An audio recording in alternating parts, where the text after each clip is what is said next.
armas, batallas y hombres que cambiaron el curso de la historia. Esto y mucho más en Bellum Artis Historia Militar.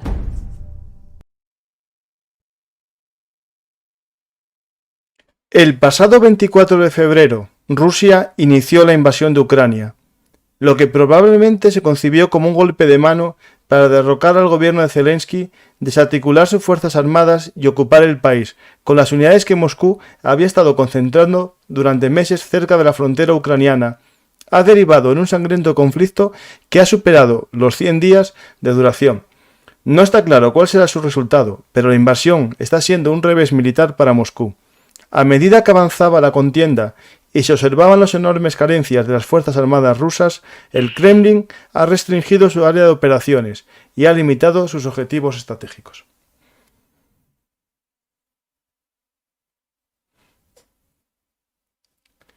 Hola amantes de la historia, soy Francisco García Campa y esto es Bellum Artis Historia Militar, el lugar de encuentro para nosotros los apasionados de la historia. Hoy no vamos a viajar en el tiempo, vamos a hablar de nuevo de la actualidad. Por desgracia, la guerra de Ucrania continúa y es necesario conocer más en profundidad todavía cómo se fue desarrollando esta guerra y en este caso cuáles son sus protagonistas, los ejércitos de ambos bandos, pero también iremos hablando algo de lo que está sucediendo estos días. Antes de nada, recordaros que si os gusta este programa, darle a me gusta y compartir en vuestras redes sociales para que más gente nos descubra. Y ya sabéis que nos podéis apoyar en los sistemas de Patreon, en PayPal, en YouTube o en iVoox. Muchas gracias a todos y comenzamos este viaje a conocer la guerra en Ucrania y sobre todo a los ejércitos de ambos bandos gracias a Cristian Villanueva, director de la revista Ejércitos. No hace falta presentarlo, yo creo que muchos de vosotros ya lo conocéis. Hola Cristian, ¿qué tal? Hola, buenas noches. Muy bien, encantado de estar aquí. Vamos a hablar de un tema que conoces en profundidad. Tu revista digital, antes también en formato papel, es un referente en lengua castellana o en español, ¿no? Sobre la actualidad militar. Y yo creo que los amantes de la actualidad y, bueno, en el fondo también de la historia, la revista Ejércitos es un referente. Y por lo tanto, no hace falta hablar mucho de la revista. Es decir, invito a la gente a que vaya a internet, ¿no? La revista es ejércitos.com, ¿no? Revistaejércitos.com, eso es. Y lo que nos trae hoy es un libro que acabáis de publicar recientemente que analiza los 100 primeros días de la guerra, ¿no? Sí, hemos publicado hace cosa de un mes y medio el primer libro. Y entiendo, bueno, hacia enero o febrero saldrá un segundo con los 12, del día 101 al 200. Y viendo en qué altura del conflicto estamos, parece evidente que va a haber un tercero y posiblemente incluso un cuarto más adelante. Voy a ver si puedo subir más el volumen tuyo. Que es que se te oye bajo. Ya me lo habían dicho que se iba a oír bajo porque siempre se te oye bajo, ¿es verdad? Sí, porque tener el micrófono en la cámara. Sí. Queda bastante lejos. Pues vamos a ir profundizando en esta guerra que por desgracia más o menos todos ya conocemos. En tu revista digital hacéis cada día un informe, ¿no? Un informe que vais contando lo sucedido cada día en profundidad. Es el referente que todos seguimos un poco para estar al día en castellano, ¿no? En España y en toda América de cómo va la guerra. Sí, todas las noches, a eso de las 10 de la noche, publicamos un informe entre 2.000 y 3.500 palabras, más o menos, y tratamos, en primer lugar, la parte más militar y estratégica, y en una segunda parte también la parte que sería de la diplomacia, las sanciones, etc.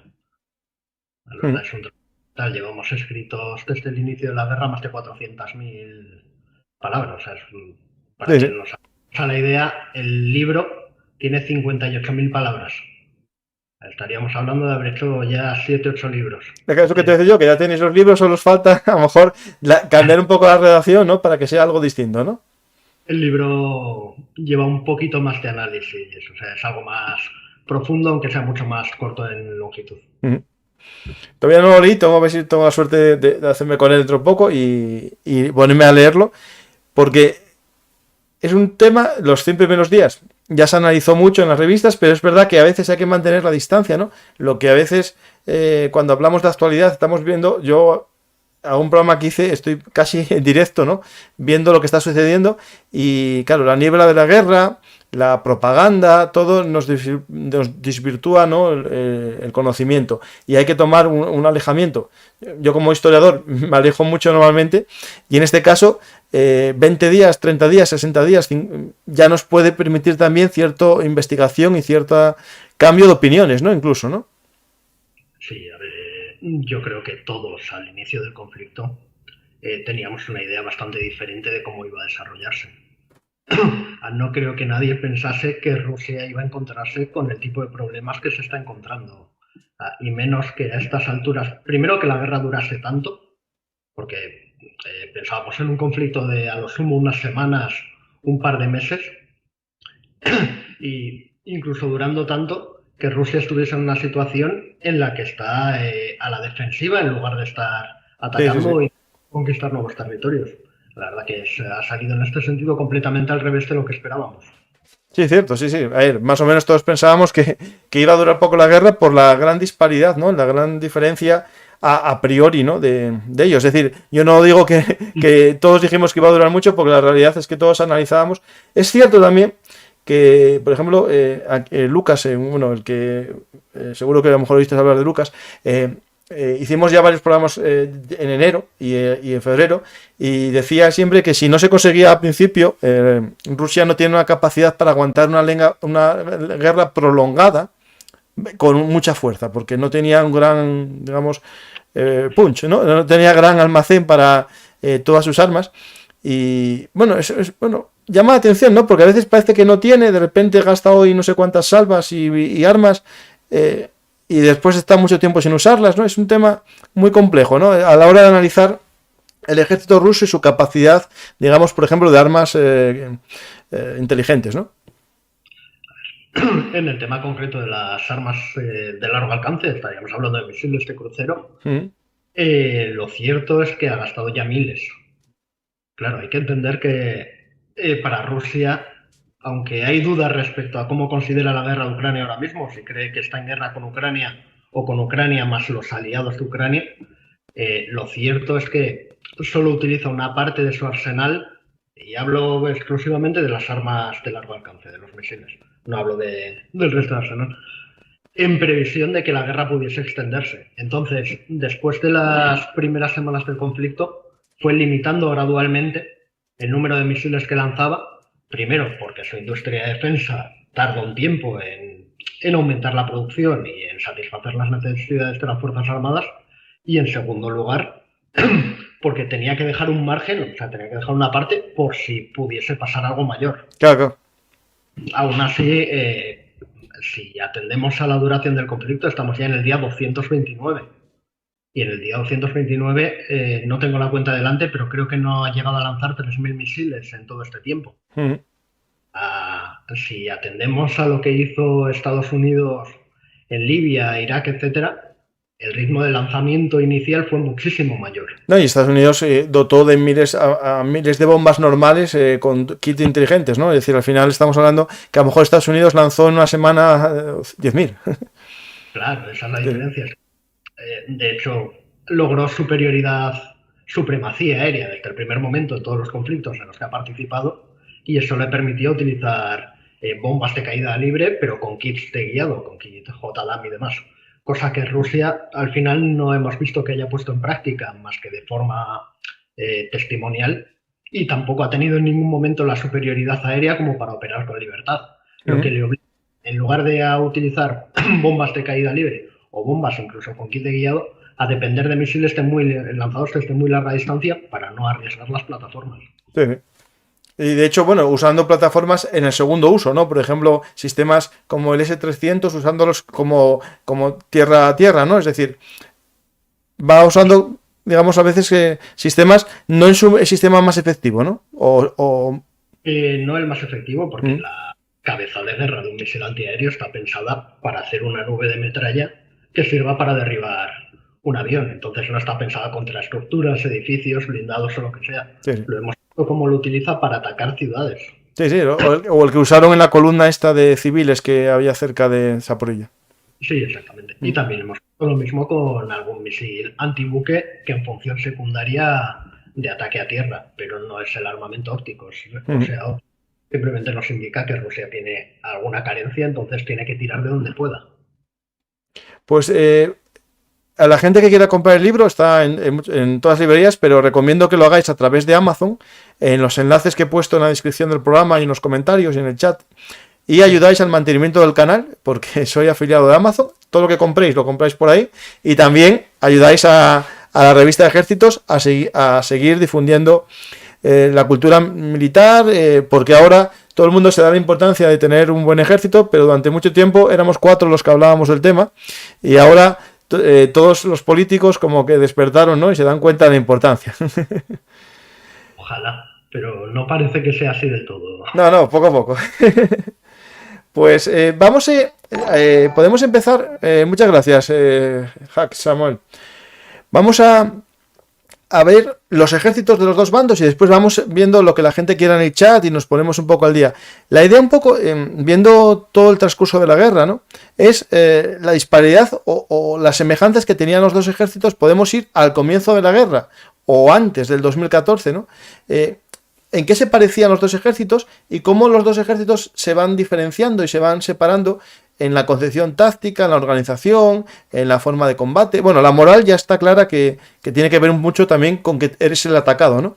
Pero en los otros aspectos que son muy importantes en un ejército...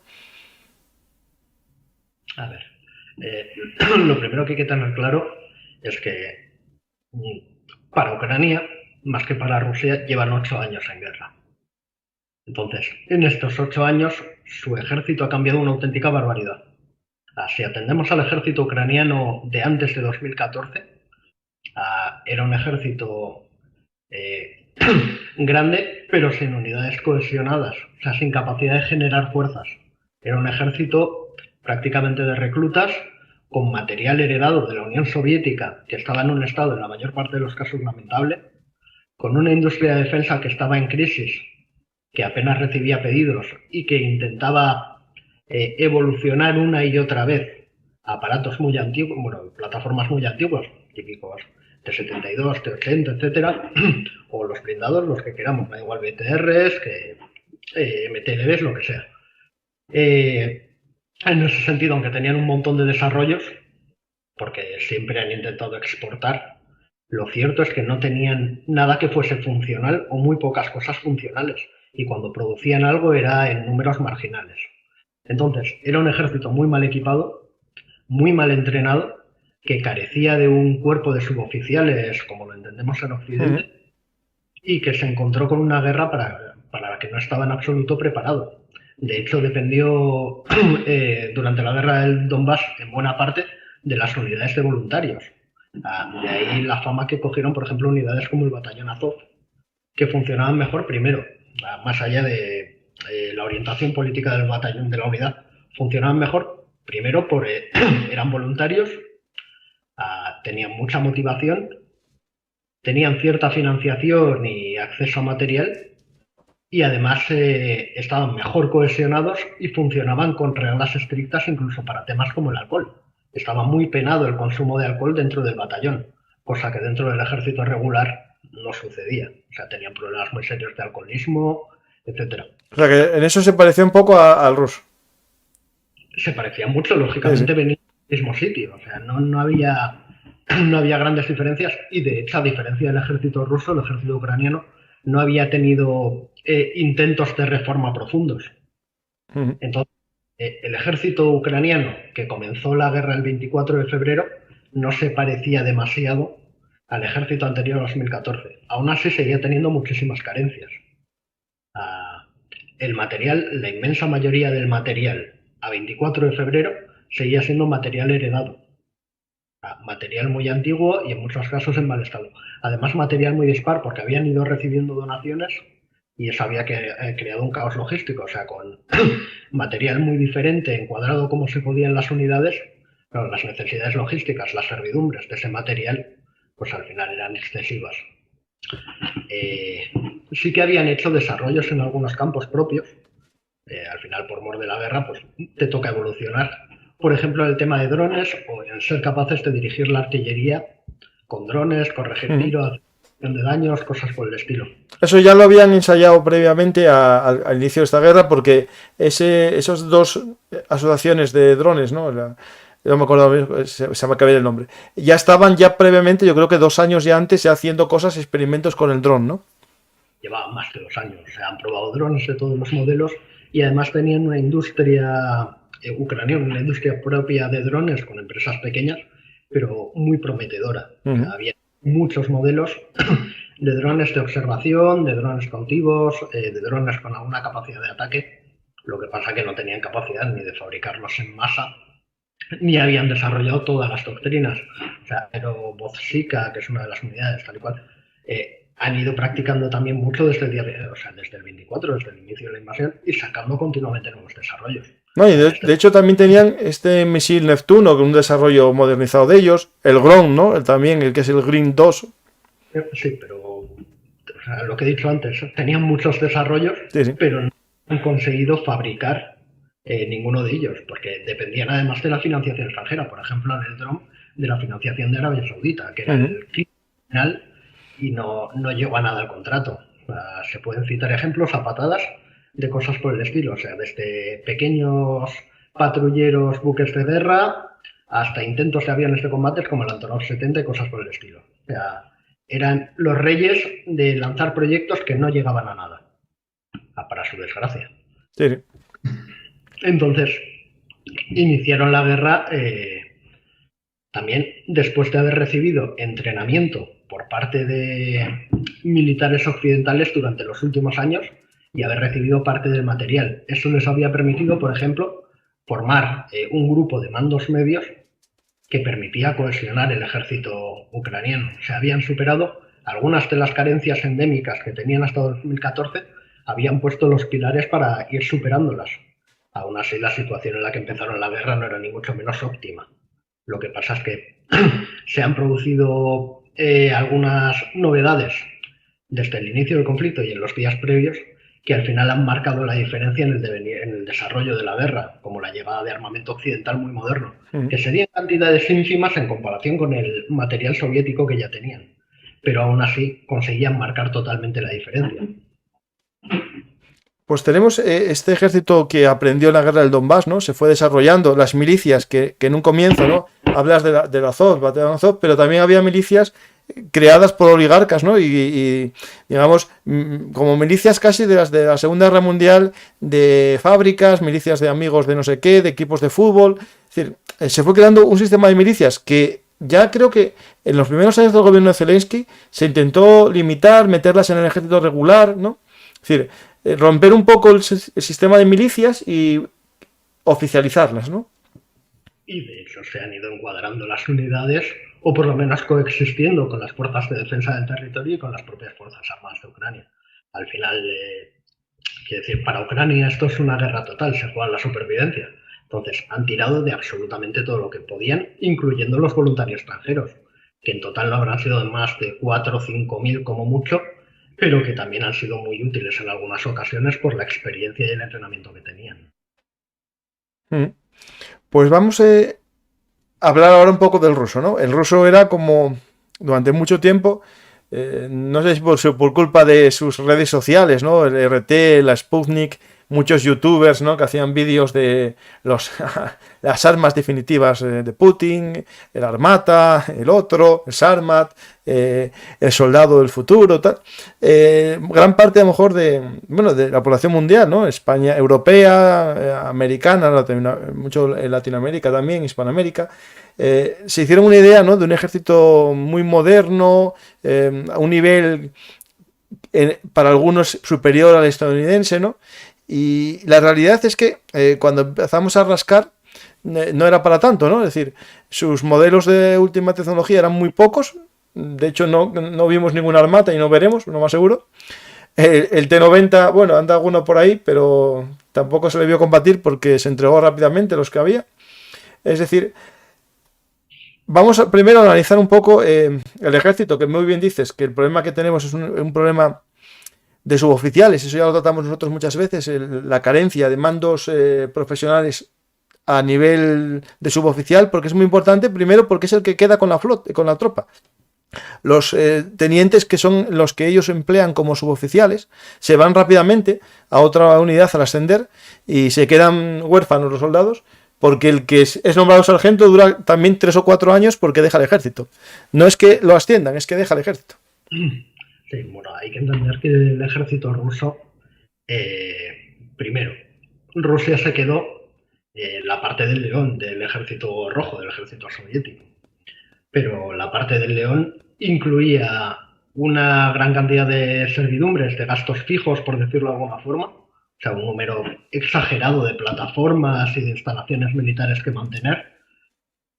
Un ejército que era de reclutas en su inmensa mayoría y, sin embargo, un presupuesto varias veces menor.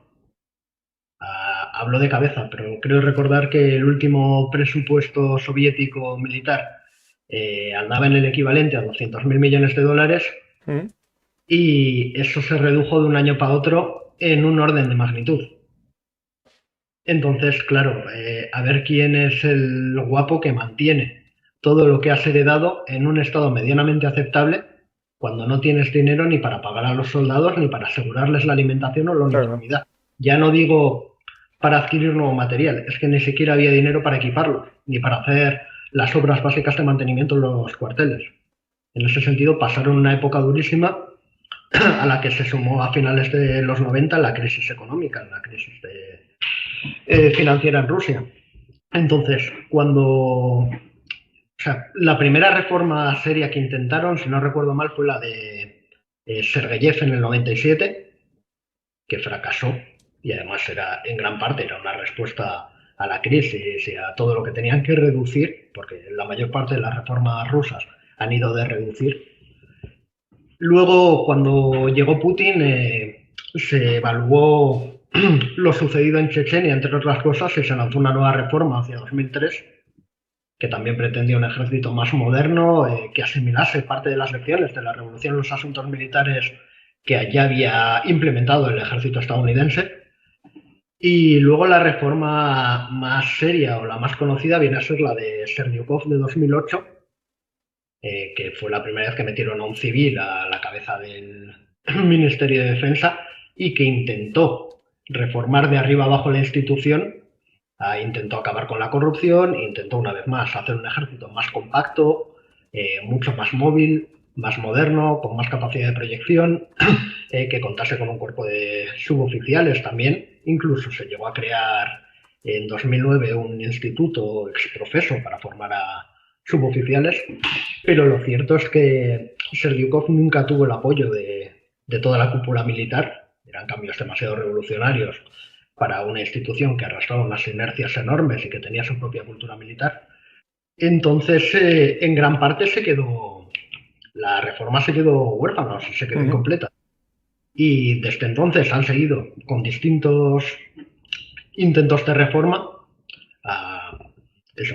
Fueron pasando primero hacia el desarrollo del concepto de BTG, siguiendo el ejemplo de los ejércitos occidentales, ¿no? Y que era muy adecuado, pero para operaciones como la de Libia o Siria, o sea, cosas que no tenían nada que ver con lo que se han encontrado en Ucrania. Claro, con un ejército que se les puso frente, claro. Sí. Y posteriormente, desde que está Sergei Shoigu, creo que llegó en 2013, si no recuerdo mal, han intentado recuperar otra vez el orden divisionario, volver a formar grandes unidades que luchen de forma cohesionada, que tengan todos los apoyos necesarios y que tengan la contundencia como para derrotar a un enemigo, haciendo lucha de armas combinadas y volviendo a una guerra de alta intensidad. Que han venido preparándose, pero una vez más de forma incompleta, es decir, siguen teniendo grandes problemas de corrupción endémica, de ser incapaces de hacer una evaluación objetiva de los problemas, o por lo menos si llegan a hacer las evaluaciones, de trasladarlas y que lleguen a lo más alto de la cadena de mando, puedan tomarse las medidas necesarias. Y gran parte de los problemas que se ven en su desempeño en Ucrania tienen que ver con cosas por el estilo, o sea, con problemas de mando, problemas de transparencia, problemas a la hora de transmitir los problemas y darles soluciones, les cuesta mucho reaccionar a cualquier novedad o problema que se encuentran, entre otras razones porque parece que viven una cultura de no ser incapaces de decir la verdad o de de ser transparentes entre ellos mismos. Y algo que también puede afectar, ¿no? Bueno, que también, a ver, no digo, aquí estamos los dos, a ver quién es más, ¿no? Si Ucrania o Rusia, la corrupción inherente al sistema político que tienen los dos, porque estaban en el ranking de corruptos, igual, y aquí no voy a meterme con uno sin meterme con el otro, afecta mucho, yo creo que al ejército, ¿no? Yo me imagino que a la hora de la modernización del ejército, el presupuesto, que ya era escaso por lo que tú muy bien dices, ¿no? Y aparte por el PIB ruso no es tampoco de los más bollantes del mundo, ¿no?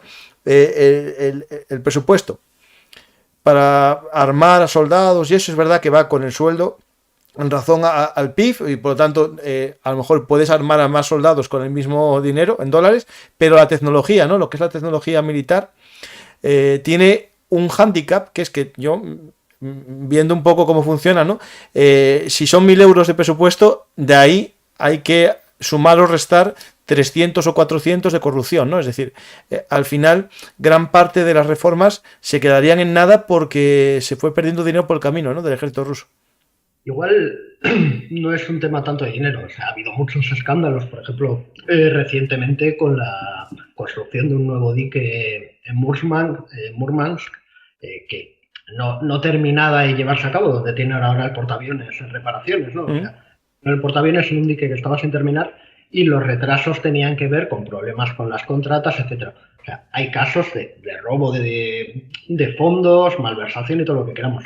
Pero la corrupción, cuando es endémica, suele afectar a muchas otras cosas y además son las que suelen acarrear los problemas serios. No es que el ministro de Defensa destine X rublos a comprar tanto y ese material no llegue. La corrupción tiene que ver con que se elige a la empresa que no es la adecuada porque hay alguien que es capaz de influir en la decisión. O se elige el modelo que no es el adecuado porque uno de los astilleros tiene influencia en el Estado Mayor ruso, en el mando naval, y es capaz de hacerse con la construcción de una corbeta X que no es la que su armada necesita. O se elige un sistema de visión nocturna, bueno, de los pocos que tienen. Sí, tienen entre 4. Raciones, o se eligen 1000 cosas, pero no por razones puramente objetivas, ¿no? Por necesidades militares, sino que hay muchos factores que influyen en cada decisión. Entonces, si vas sumando una cadena de pequeñas cosas, que las evaluaciones no son las correctas acerca de las necesidades, que se pierde parte del dinero por el camino, que no se eligen los productos o los sistemas más adecuados, que no se asignan a las empresas más capaces. Son, al final, un montón de pequeños problemas que te hacen una bola enorme. Y lo que hemos visto en Ucrania es cómo el castillo de naipes ruso, en gran parte, se ha derruido. Sí. De hecho, ahora hay unos vídeos por ahí que están rondando en grupos de Telegram rusos que estoy, que los propios nacionalistas, son gente que son grupos de la Z todos, con los cascos, están dándose cuenta que los cascos modernos que tienen forma camuflaje, que tienen chichoneras interiores modernas, no son de Kevlar, son de aluminio, son cascos de la época de los años 70 e incluso en los propios grupos de Telegram están diciendo que se presenten denuncias en fiscalía. Por supuesto, sí, se han visto vídeos muy curiosos de soldados desmontando toda la cubierta del casco, sacando las protecciones, los acolchados y demás, para ver que era un casco hecho en 2 o 3 partes en una calderería. No era un casco de Kevlar, ni de tricomposite, ni de cosas raras. No, era material reciclado totalmente. Pero bueno, cosas como esas hay 100.000. O sea, al final, uno de los casos más sangrantes es, después de todo lo que habían invertido supuestamente en guerra electrónica, en comunicaciones, en sistemas de reconocimiento, de fuego reconocimiento y tal para la artillería, pitos, flautas, no de control, y al final nos hemos encontrado con que en ningún momento han tenido capacidades reales de mando y control, que muchos generales no eran capaces de comunicarse con su tropa, ni tenían conciencia situacional, tenían que ir a primera línea del frente Y para morían, ver ¿no? un poco de lo que pasaba. Las capacidades de guerra electrónica, aunque en un primer momento funcionaron aceptablemente bien, enseguida se han visto o superadas o han tenido que dejar de utilizarlas por las razones que sea. Tardará tiempo ir sabiendo cómo ha sido cada proceso. O sin ir más lejos, lo ocurrido con su aviación, que tenía en principio sobre el papel una superioridad total y absoluta sobre la ucraniana. Se supone que habían desarrollado capacidades SEAD, o sea, de destrucción de la artillería antiaérea enemiga y localización de radares, etcétera, y no hemos visto nada de eso. Vale que Ucrania ha recibido ayuda y ha recibido sistemas antiaéreos y demás, pero lo cierto es que no han podido operar los rusos con libertad en ningún momento en los cielos ucranianos, y eso debería ser inexplicable. No, a ver, el primer día lo que tenía que haber hecho Rusia es destruir todo con misiles antirradar, ¿no? De tal, y después ya volar, pero el problema es que no fue capaz de limpiar y cuando ya quiso volar sin limpiar aparecieron miles de Rampart y todo fue ya imposible, ¿no? Sí, pero bueno, en cualquier caso, al final el hecho determinante no es la incapacidad. O sea, la incapacidad rusa afecta hasta cierto punto. Afecta más el fallo de planeamiento inicial, el fallo de concepción de lo que iba a ser la operación, que es una de las cosas que explicamos en el libro, el hecho de haber apostado por jugarse todo a la carta, de descabezar al gobierno de Zelensky y de tomar rápidamente el país, controlando las instituciones y de forma incruenta, que no los problemas del propio ejército. Es decir, el ejército, si hubiesen hecho una movilización como Dios manda, si hubiesen dado entrenamiento para esta misión específica a la tropa y si hubiesen, eso, en lugar de lanzar a los BTGs a lo loco al interior de Ucrania, hubiesen sido ataques pensados para tomar territorio y además con el volumen de tropas necesario, porque con 150.000, 200.000 hombres no tomas No, un no, con país. el tamaño de Ucrania no tienes para nada. Claro. Entonces, al final, independientemente por muchas cábalas que hagamos sobre el estado del ejército ruso, lo cierto es que lo que ha fallado es el Estado Mayor ruso y también el gobierno de Putin, que al final es el responsable último de decidir qué tipo de operación querían lanzar. Sí, sí. Porque que a Putin, como al presidente de Estados Unidos o a nuestro presidente del gobierno, los militares le presentan una serie de opciones. Y fue él el que eligió, fue su camarilla la que eligió cuál creían que era la más adecuada. Y aquí sí se nota el sesgo de que buena parte de los miembros del gobierno, algunos de los más prominentes, vienen de los servicios de inteligencia soviéticos y luego rusos. Y es que lo que han optado es por una especie de operación encubierta a gran escala, o sea, por repetir lo que habían hecho en Checoslovaquia y en Afganistán los soviéticos, que es lo que ellos habían estudiado en sus manuales. Si hubiesen sido posiblemente gobernantes venidos del ejército, de las Fuerzas Armadas, la decisión inicial habría sido otra con casi total seguridad. Sí, claro. Nosotros cuando hicimos en programas ya en febrero, en enero, cuando hablamos uno que era la doctrina Gerasimov y cuando estaban las tropas ahí entrenando, ¿no? En la frontera, supuestamente esas maniobras que no acababan rusas, decíamos que había tres opciones, ¿no? Una que era entrar directamente en Donetsk y Lugansk y quedarse con lo que ya tenían, reforzarlo. Otra que era tomar toda la zona hasta el Dnieper, es decir, tomar el Dnieper como un foso y quedarse con la parte oriental. Y otra que era lo que hicieron, que era lo más loco y lo más... que era atacar Kiev para que cayese el gobierno, ¿no? Al final optaron por lo que parecía más rápido, si llega a tener éxito, pero como eso dependía de algo que no puedes medir, ¿no? Que es la capacidad o el deseo de combate que tiene un país y en este caso un gobierno también. Porque, claro, si el gobierno hubiese marchado corriendo el primer día, la guerra hubiese acabado ya y como el gobierno aguantó, ¿no? Pues la población aguanta también. A ver, sin duda, el papel de Zelensky como líder a estas alturas ya es indiscutible. Es decir, quedará para la historia, las imágenes, con el casco, con el uniforme. Pero más allá de eso, el elemento determinante seguramente haya sido la inteligencia occidental y el armamento que se tenía inicialmente. La operación rusa Visto en retrospectiva, estuvo muy cerca de salir. El aeropuerto de Gostomel con todo lo tomaron.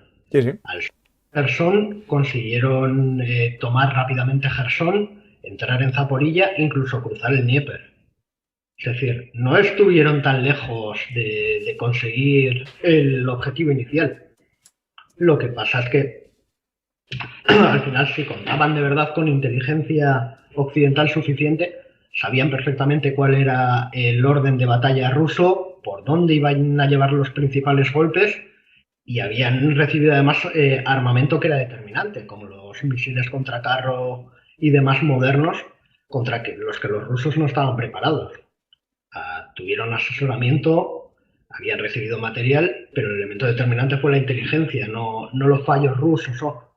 Rusia dudo que en ningún momento pensase que Ucrania iba a tener en su mano tal ventaja.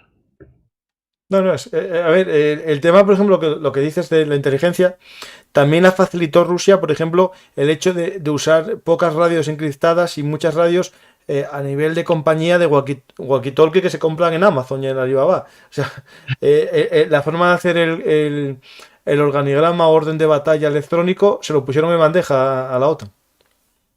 Sí, pero bueno, incluso más allá de eso, o sea, todos hemos visto los River Joint y demás orbitando el Mar Negro, Polonia. Bueno, también, y demás. sí.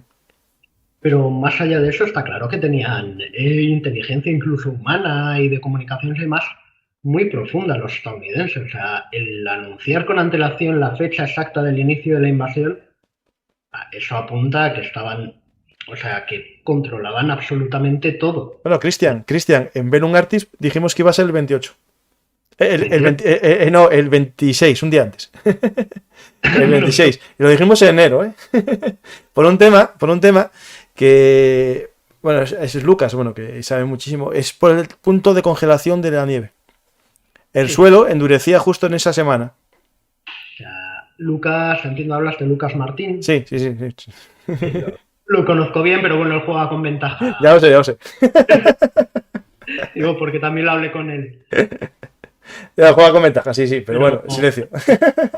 Punto de congelación sí, estaba claro. Sí. Que ser en febrero. Y seguramente hacia la segunda mitad estaba más o menos claro, pero hay que recordar que Putin retrasó la que había sido la fecha inicial elegida por ellos. La retrasó un par de días después de que los estadounidenses anunciasen que la invasión era inminente. Luego, las primeras acciones de falsa bandera y automáticamente ya el intento de descabezar al gobierno de Zelensky ya el día 24. O sea, la fecha era más o menos variable, pero los americanos tenían clarísimo, en la OTAN tenían clarísimo que iba a haber cuándo y por dónde. Rusia ha librado esta guerra con una desventaja enorme en cuanto a superioridad de la información. O sea, juega totalmente fuera del campo de batalla en ese sentido. Cristian, de hecho, el servicio de inteligencia de Velum Artis me recuerda que Paco era el 23 por la luna, justo la luna de invierno, que fui yo, de hecho puse hasta un dibujo y tal, con los esquiadores bajo la luna, pero viste, ya está bien que me recuerdéis que era el 23 justo y era la luna, justo, sí. Pues es cierto que, claro, en pleno siglo XXI, ¿no? Pensar, ¿no? Que tú puedes mover miles de tropas, ¿no? Y engañar a un sistema de satélites, sistemas de inteligencia avanzada, ¿no? Engañas a los periodistas, porque los periodistas, yo me acuerdo que justo unos días antes, cuando se retiraban las tropas de la zona de entrenamiento, ¿no? Decían los periodistas, no, no, llegó la paz porque se van. No, lo que estaban yendo era al lugar de ataque. Hoy en día es prácticamente imposible engañar. O sea, la única forma que tendrías de engañar sería tener unas capacidades de guerra electrónica tales que cegases los sistemas de detección del enemigo y entonces estuviese a ciegas respecto a tus movimientos. No al hecho de que los estés haciendo, sino a cómo son esos movimientos y por dónde. Pero no, aunque creíamos que Rusia tenía unas capacidades mucho mayores en ese ámbito también, lo cierto es que no han sabido sacarles partido. Hay una cosa que dicen aquí que no sé si... muchas gracias, Devotio. Muchas gracias por el donativo. Y espera que no sé si tengo una pregunta. Soldados casi solo entrenados en una tarea específica. Ante otra cosa se ven superados. Inercias de la puta mili, no solo rusa. Pero otros en parte se salvan por tantos despliegues, ¿no? Lo que se refiere un poco es el tema de el que se entrena repitiendo cosas muy sencillas frente al que tiene experiencia de combate, por ejemplo, con los del Donbass, ¿no? Que puede ser un punto, ¿no?, de diferencia. Bueno, puede ser un punto de diferencia, pero hay que tener en cuenta que el Donbass ha sido una guerra muy particular que tampoco ha podido servir para tanto a quienes han participado en No, ella. porque era de trinchera casi todo, ¿no? Claro, una guerra de trincheras durante 8 años, totalmente rutinaria, una guerra de guarnición, de estar allí, o sea, haciendo la vida del soldado, pero en el cuartel, sea una trinchera o sea un búnker, pero vida estática, o sea, no era una guerra que te fuese enseñando a innovar ni a hacer nada, salvo por los desarrollos que he dicho de drones, sobre todo para guiado de la artillería, de evaluación de daños y demás. La guerra no ha aportado grandes novedades. No, y de hecho, si no recuerdo mal, en el programa que hicimos del Donbass 2014, el germen de la guerra de Ucrania, con Rodrigo García Muñoz, que bueno, lo hizo para la revista Historias de la Guerra, que la conoces, hizo un artículo que está ahora recién salido el número, decía que también los rusos aprovecharon el Donbass para mandar tropas para entrenarse, es decir, tropas, teoría de esas que mandaban ellos fuera de unidad, ¿no? Que hacían rotación de tropas, casi todo el ejército ruso. Seguro, pero bueno, aún así hay que tener en cuenta que Rusia ha tenido también, sobre todo como gran escenario, Siria, que es donde de verdad ha movido a miles de hombres. De hecho, Surovikin, el general que acaba de tomar el mando de las fuerzas rusas en Ucrania, precisamente viene de allí. Era quien comandaba, durante 7 años estuvo comandando en Siria. ¿Qué pasa? Que la guerra de Siria quizás no es la mejor experiencia para el tipo de combate que se han encontrado en Ucrania. Seguramente tenga muy pocas lecciones que extrapolar de un conflicto al otro. Ahí lo estamos viendo. O sea, precisamente Siria era una guerra, el concepto de BTG podía ser algo útil, en la que el uso de mercenarios, como los típicos de Wagner y demás, se podía llevar a otro nivel y sin consecuencias. Y aquí Rusia ha perdido incluso esa herramienta, porque ya no puede separarse, ya no puede utilizar a los mercenarios de Wagner y decir yo no tengo nada que ver. No, ya.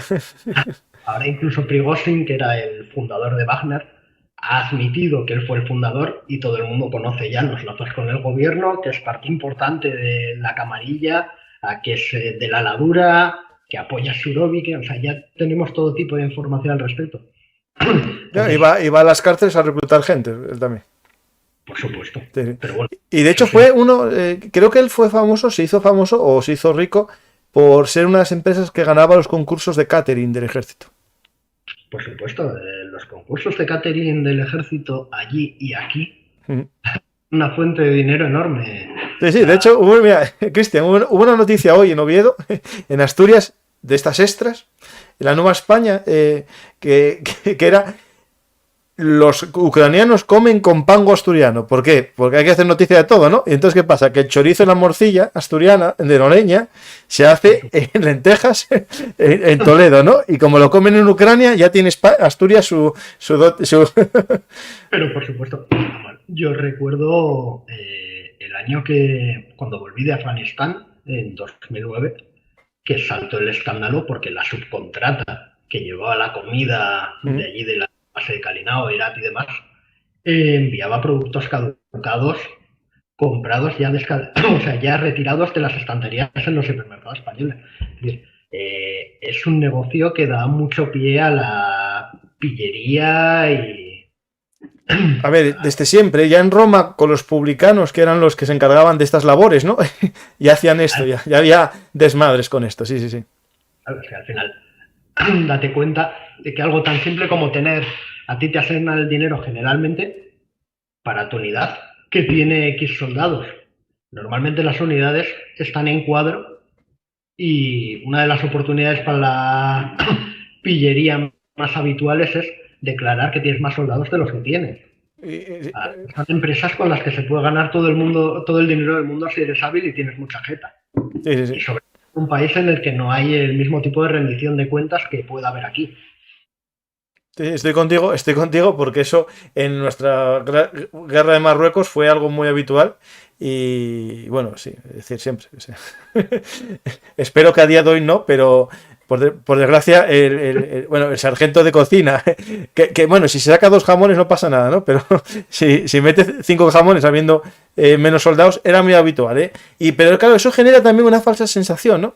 Porque si eso lo haces para que saques una mordida de 50 personas que faltan y tú consigues un dinerín por 50 cajas de fabadas, ¿no? Que no más. El problema es, claro, que el general que está en Moscú piensa que tiene unidades completas y unidades listas para el combate, y cuando se va empieza a ver el fallo, ¿no?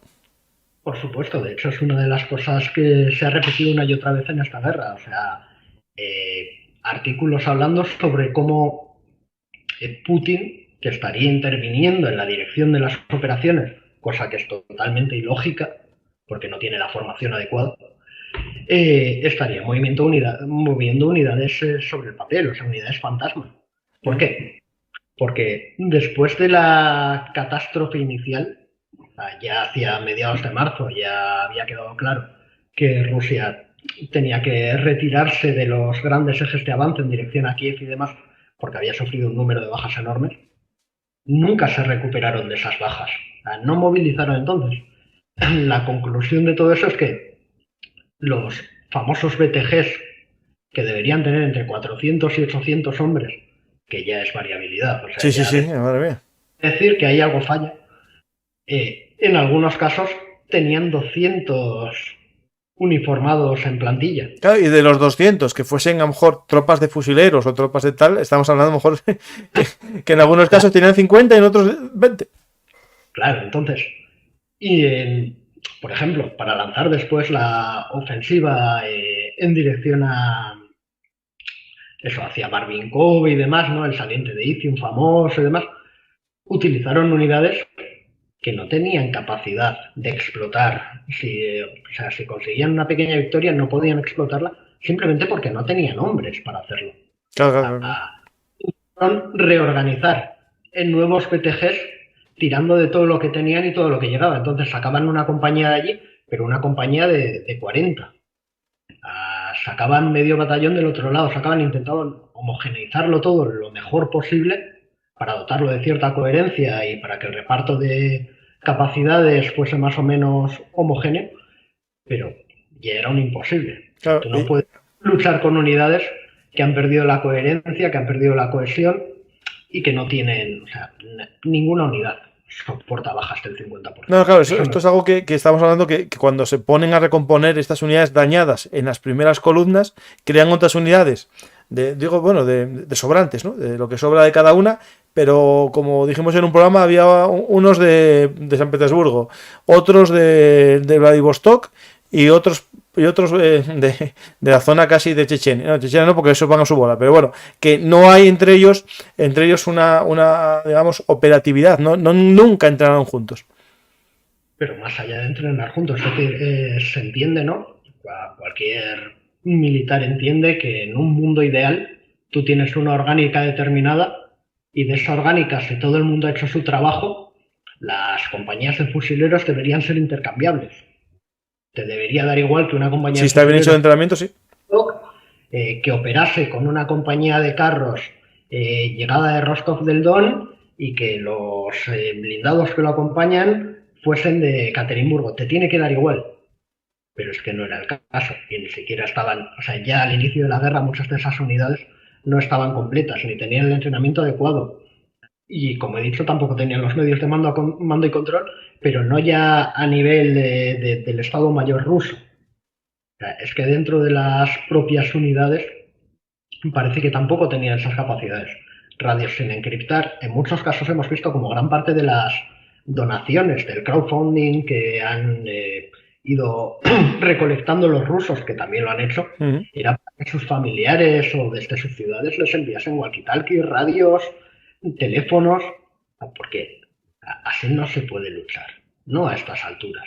Es decir, ya no te digo ahora, es que en Vietnam cualquier unidad estadounidense, por lo menos comunicaciones por radio tenía permanentemente. Sí, no, yo lo que pasó hace poco de ese grupo de Telegram que pidieron apoyo artillero o aéreo por Telegram. Es decir, lo que me llama la atención es cómo llegó al final. Es decir, a mí me recordaba, ¿no? La primera imagen que me vino a la cabeza es la del sargento de hierro cuando ¿sí? tienen que subir a hacer la conexión y pedir a cobro revertido, Justo. llamando a él para que les envíen.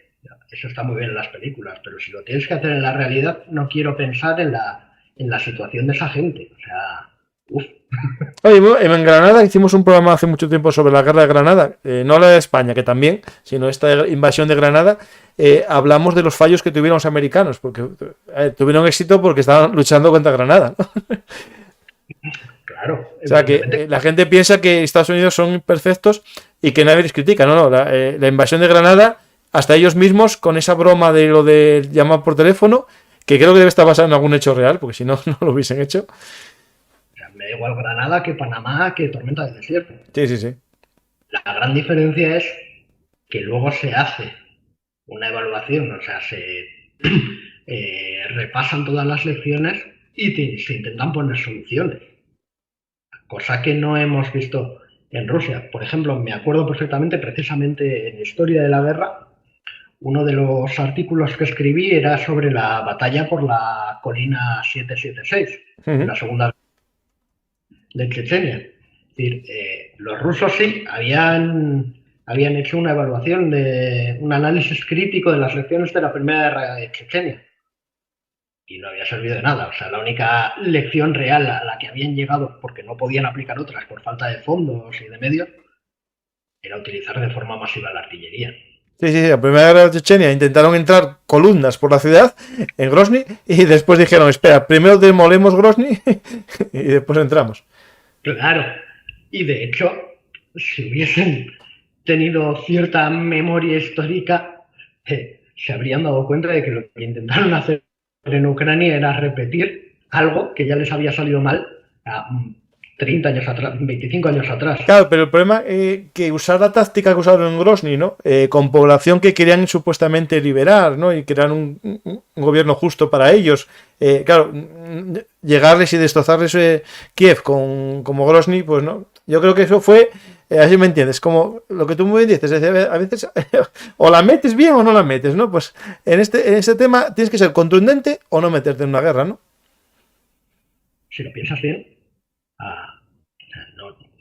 no sé quién tomó la decisión ni cómo, pero a pensar en tomar una ciudad de 2 millones de habitantes. Sí, y muy grande, extendida, ¿eh? Como... Con un río en medio, además, claro. ya para más Inri, es cuanto menos muy osado. Porque una cosa pueden ser esas ciudades, pues eso, en Siria o en Libia, que tampoco son iguales, no son ni parecidas, aunque solo sea por la orografía urbana, o sea, por el tipo de edificios que hay, las alturas que hay, protecciones, etc. Era un auténtico suicidio. O sea, sí. Y de hecho, yo siempre hablábamos que en el caso hipotético que hubiesen tomado Hostomel y no se hubiesen rendido a la ciudad, no creo que hubiesen entrado, que se hubiese producido un gran asedio, porque es una locura entrar en una ciudad como Kiev. Y de hecho están hablando a día de hoy, ¿no? De Gerson, ¿qué pasará con Gerson? Es decir, si Gerson empieza a debilitarse lo que queda de, digamos, alrededor de la ciudad, y las tropas rusas se meten en la ciudad de Gerson porque no hay otro sitio y no pueden escapar, porque salvo que hagan una operación como de barcos, como en Stalingrado, pero al revés, ¿no? Para sacar gente, la realidad es que el combate de Gerson sería una locura. Una auténtica locura, y Gerson es una ciudad mucho más pequeña de lo que es Kiev. Además, ya no cabe hacer un Stalingrado, porque una de las cosas que permitió a cruzar el río en Stalingrado y demás era que la artillería de la época era muy poco precisa. Claro. Las barcazas tenían alguna oportunidad de cruzar, pero con lo que estamos viendo a día de hoy, cualquier concentración que hubiese cerca del agua o incluso las barcazas mientras cruzan y demás, sería una auténtica sangría. Porque además, es decir, antes he hablado de la inteligencia, pero el otro game changer, o sea, lo otro que ha conseguido cambiar el rumbo de la guerra ha sido la llegada de artillería de precisión. y es lo que está permitiendo que los ucranianos avancen. O sea, son tan buenos a nivel táctico y los rusos unos auténticos inútiles, ni el resto del material es tan diferente. Es decir, al final los ucranianos, por mucho material occidental que hayan recibido, en gran medida siguen dependiendo del material de herencia soviética. Tanto Sí, el sí, que sí. han para el este como el que ellos ya tenían, como el que sus fábricas son capaces de producir, que no es material comparable al nuestro en muchos No, y casos. como le estuvieron dando también muchas de los stocks que tenían Polonia, República Checa, incluso Alemania, les dieron de stocks de eso. Al final, ceteris paribus, o sea, si atendemos a que muchas cosas no han cambiado, lo único que verdaderamente ha cambiado, al principio y al inicio fueron determinantes las armas ligeras, sobre todo eso, ATGMs y demás, Mapaz, pero ya en la parte de la contraofensiva y desde verano, desde junio, lo realmente determinante ha sido la llegada de los HIMARS y de municiones de precisión para la artillería de tubo de 155 milímetros. Hay que tener en cuenta eh, una cosa que no se suele entender muy bien, y es que si pensamos que el material moderno, ¿no?, el material recibido solo es el 15%, dices, un 15% es una minucia, porque hay un 85% que sigue siendo viejo. Ujú. Pero ese 15% es 10 veces más preciso. No es un 15%, es un 150%. Y si es 20 veces más preciso, es decir, que en lugar de usar 20 proyectiles para destruir un objetivo, solo necesitas uno, en realidad no estás hablando de un 15% de material, sino de un 300% de material. O sea, es una forma de comparar lo que aporta una cosa que no aporta la otra. Estamos viendo y hemos visto durante la guerra, especialmente en Popasna, en la toma de Lysychansk, de Rodonetsk y demás, a la artillería rusa operando en masa. Sí, sí. Hay imágenes dantescas de los bombardeos de Lysychansk en las que solo se ve humo en esa ciudad.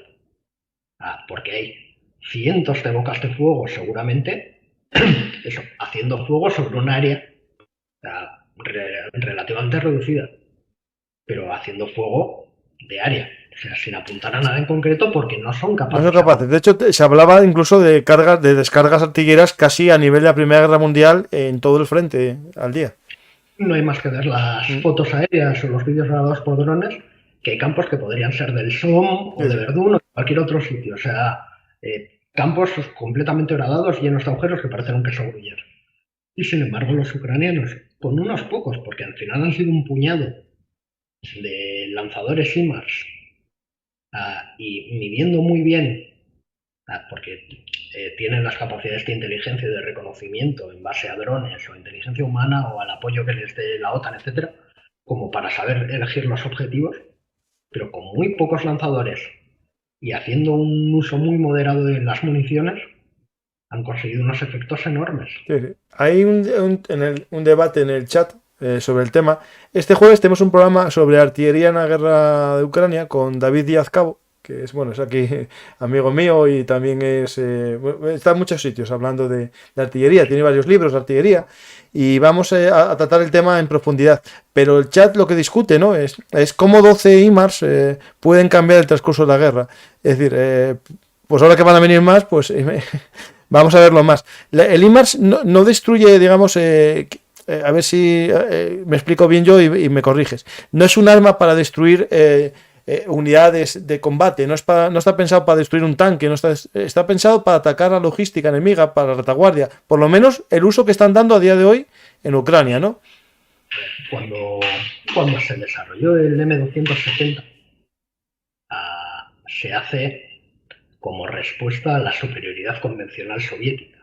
Es decir, pensaban, después de Vietnam, ¿no?, que ante la cantidad de material que tenían los soviéticos, había, o sea, ellos tenían artillería, evidentemente, es una herencia de la Segunda Guerra Mundial, ¿no?, de los órganos de Stalin y de los famosos Katyusha, que se llaman, tenían artillería cohete en masa capaces de batir las divisiones occidentales. Entonces se pensó, y además tenía mucho que ver con el modo estadounidense de entender la guerra, que había que contar con un sistema capaz de hacer lo mismo, pero con muchas menores servidumbres logísticas, es decir, ahorrando munición. Tenía que ser mucho más preciso.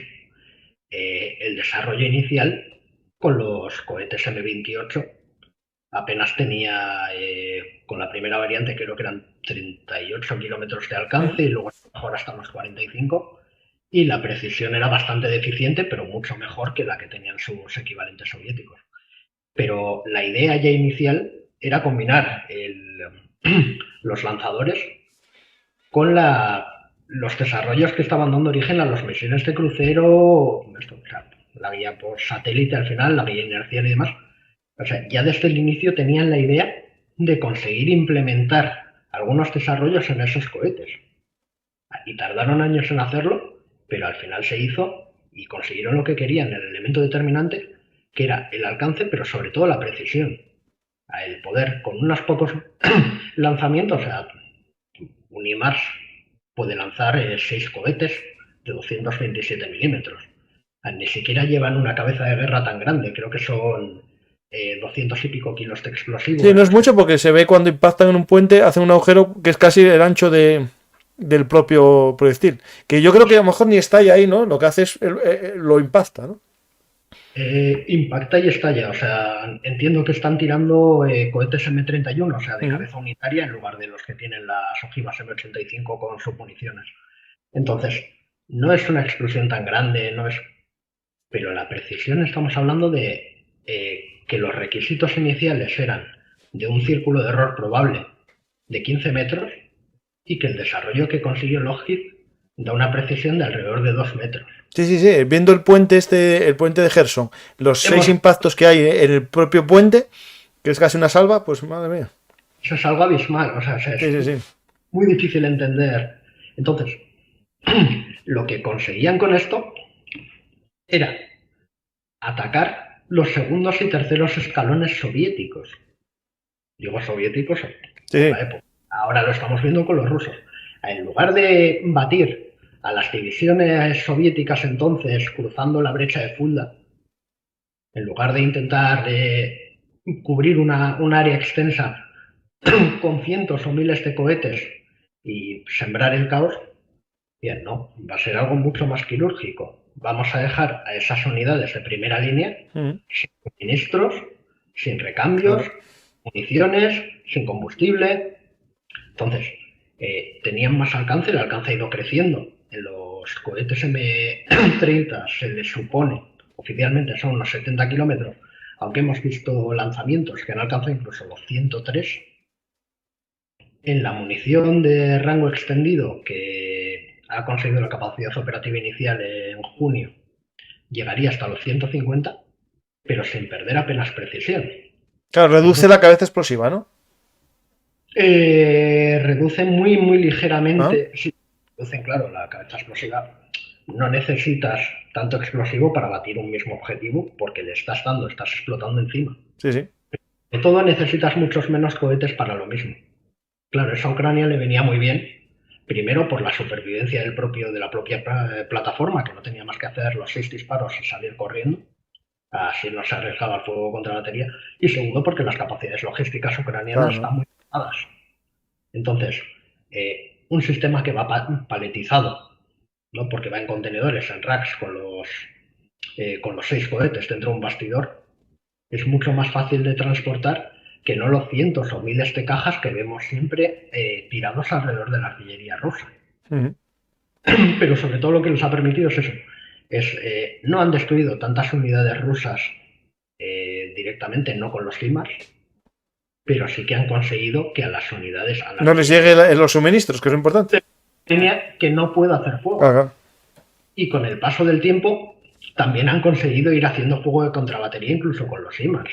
Y más que con los HIMARS, diría que con la artillería de tubo, o sea, con los sistemas autopropulsados de 155 milímetros, en cuanto han llegado municiones tipo Excalibur y demás, municiones modernas y guiadas, ha sido un auténtico descalabro. Claro, eso es otra. Es que cuando hablamos de artillería ya, la normal, con los Excalibur que son un poco guiados, es decir, se les da cierto guía, claro, aumenta aún más la precisión. Ya no hace falta salvas que te fallan de 10, aciertas uno en el blanco, ¿no? O de cada 20. Es decir, aquí estamos hablando que casi de cada 2 disparos, uno da. Por eso decía al principio que, claro, bien, tú tienes una docena de HIMARS. Pero si tú tienes una docena de HIMARS que en 12 disparos hacen 12 objetivos baten 12 objetivos. Y para hacer lo mismo necesitas 50, 60 o 200 Huracán o los que sean. Da igual que sean 12 IMAs, todos son ventajas. Y Rusia ahora mismo no puede hacer nada contra eso. Habrá que ver si la llegada, por ejemplo, de los drones iraníes Shahid y demás le permiten en parte hacer frente. Sí, en teoría era para eso, ¿no? Para atacar a los IMAs, pero al final dicen que lo están empleando a día de hoy contra edificios civiles. Están empleando para castigar, para imponer costes a los ucranianos, para castigar objetivos civiles en parte, también puestos de mando y demás, y fábricas incluso. Pero también lo están empleando contra unidades en el frente. Pero no contra los IMAs, o sea, porque el problema aquí es que un puesto de mando, si tienes inteligencia incluso humana, puede ser relativamente fácil o puede ser posible saber dónde está. Pero si dónde está un IMAS que están en movimiento en convoyes pequeños de 2 lanzadores y 2 vehículos de municionamiento, eso para las capacidades de ISR rusas a día de hoy es casi imposible. No, y claro, y aparte la capacidad que tienen estos IMAs frente a las baterías remolcadas, ¿no? Es que en menos de 2 minutos disparan, recogen y se van. Y el fuego de contrabatería no es capaz de calcular y disparar. No puedes, si es que no te da tiempo realmente. No, por eso, sí. Primero tienes que tener los radares de contrabatería. Eso primero que el famoso vehículo que tenían que es un BMR con sistemas modificados y tal, que lo capturaron en una zona de lithium. A ver qué dicen los americanos cuando lo analicen. Sí, pero bueno, en cualquier caso no parece que tengan tantos. O sea, no parece no. Y para hacer contrabatería, la condición importante, aparte de que sea rápida, es entrar en eficacia al segundo disparo. Ya que los rusos no tienen municiones guiadas como los Excalibur, deberían tener la capacidad del primer disparo orientativo para ver a dónde va y en el segundo ser capaces de acertar o en el tercero. Pero es que sigue siendo demasiado tiempo para la velocidad a la que actúan los IMAs, que llegan, ni siquiera te sueltan la salva completa de una vez, aunque pueden hacerlo en cuestión de segundos. Estamos viendo que muchos de los ataques no implican, o sea, suelen ir, como digo, de 2 en 2, y muchos de los ataques no lanzan ni los 12 cohetes. Entonces es imposible. O sea, de hecho, las primeras misiones en las que se le vio actuar lo hacían siempre de noche. Lo hacían de noche, con precaución, con muy poca escolta, disparaban y se iban, y ya cada vez son más descarados porque está quedando claro que Rusia no tiene capacidad. Sí. Lo he intentado de toda la... Y aquí, cuando estos IMAs disparan lo que son las coordenadas de ataque, claro, ellos no tienen la capacidad de lanzar drones de observación, y yo entiendo que los datos de observación o se los dan inteligencia, esos aviones de inteligencia que están dando vueltas fuera del espacio aéreo ucraniano, o las propias unidades de campo, es decir, observadores artilleros, ¿no? Me imagino que funcionarán así, ¿no? Con un sistema como de misiones antes de desplegarse. O sea, creo que van por una carretera, ¿no? Por unas pistas y disparan y van a otro lado, pero ellos no son capaces de encontrar el blanco, se lo tendrán que dar antes. A ver, la OTAN puede ayudar y puede ofrecer pero también hay que tener claro que no puede implicarse muy directamente. Claro, por eso yo creo que hay cosas que son de observadores de artillería normales. Entonces, los ucranianos a estas alturas tienen gente formada de sobra como para tener observadores de fuego, como para tener operativos de soft que sean capaces de adentrarse, pero también yo creo que están, aparte de los drones de reconocimiento, hemos visto cómo los destruían incluso en zonas muy profundas de Crimea, por ejemplo, o de Rusia. Sí, ahí hablan que, bueno, está el espía de toda la vida, ¿no? el ucraniano que no es prorruso y que puede dar indicaciones dicen que hay una aplicación incluso de móvil que haces una foto y das unas coordenadas y... Pero más allá de eso, yo creo que al final de lo que están tirando mucho dentro de todos los paquetes de ayuda occidental está el reconocimiento por satélite. Imágenes de satélite comerciales de pago, por más que no sea lo mismo que tener una red de satélites militares que esté en tiempo real cubriendo una zona y que según sale del arco un satélite entre otro y tengas 24 horas de reconocimiento, ¿no? A algo que solo tiene Estados Unidos por otra parte, por más que no te ofrezcan eso, para muchas cosas es más que suficiente. Es decir, tirando de Sentinel o de algunas empresas privadas y pagando, tú puedes saber dónde hay una concentración de vehículos. Sí. Entonces, si saben dónde buscar, pueden acotar mucho y ya se evitan tener que malgastar parte de los fondos en compra de imágenes que sean inservibles. Y después también está otra cosa que es la cantidad de móviles que hay en el campo de batalla, de gente mandando fotos, publicando fotos, haciendo el baile del TikTok, y eso todo. Cuando luchas contra alguien que lucha fuera de su país, vale, pues no me indica nada. Pero claro, es que tienes la mala suerte, como aquel que trabajaba en un almacén, que estaba metiendo explosivos en un polideportivo y se hace una foto ahí como presumiendo que estaba trabajando, y resulta que los ucranianos reconocen el polideportivo porque era ciudad de alguno de ellos, y les cayeron unos IMAs encima, ¿no? Lo hemos visto más de una vez, lo hemos visto con los periodistas que van empotrados en las filas rosas, periodistas propagandistas, como delataban la posición de... aquel famoso, sí. De artillería o de unidades. Pero bueno, lo que decía también, si tiras de satélites y sabes qué buscar, a ti las concentraciones de vehículos o de camiones ya te dicen dónde hay un almacén o dónde hay muchas cosas. O si eres capaz de observar que siempre se mueven por el mismo sitio, sabes que van de un punto al otro. Y además, como has dicho, o sea, si tienes informantes sobre el terreno, ya es, vamos, miel sobre hojuelas. Hay una pregunta que hay dos cosas. Hay una pregunta que ya hizo el pobre varias veces y la voy a hacer, pero también hay una cosa que yo no sé si es cierto o no. ¿Te acuerdas el primer día que ellos en aquel vehículo que era un blindado antiaéreo que iba loco por la ciudad de Kiev, que después resultó que eran aquellos soldados rusos de fuerzas especiales? Él dice que usaron cámaras de reconocimiento facial para pillar a esa gente que, digamos, no porque fuesen rusos, sino porque no estarían dentro de las bases suyas de soldados. ¿Te suena a ti algo de eso? A mí no me suena. A mí me suena que había sido por un accidente o algo así, que habían... A mí me parece dificilísimo. Sí, a mí también. Yo creo que había sido por un accidente, un control que no había parado y...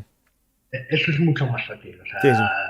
Conseguir reconocimiento facial suena a ciencia ficción, no a lo siguiente.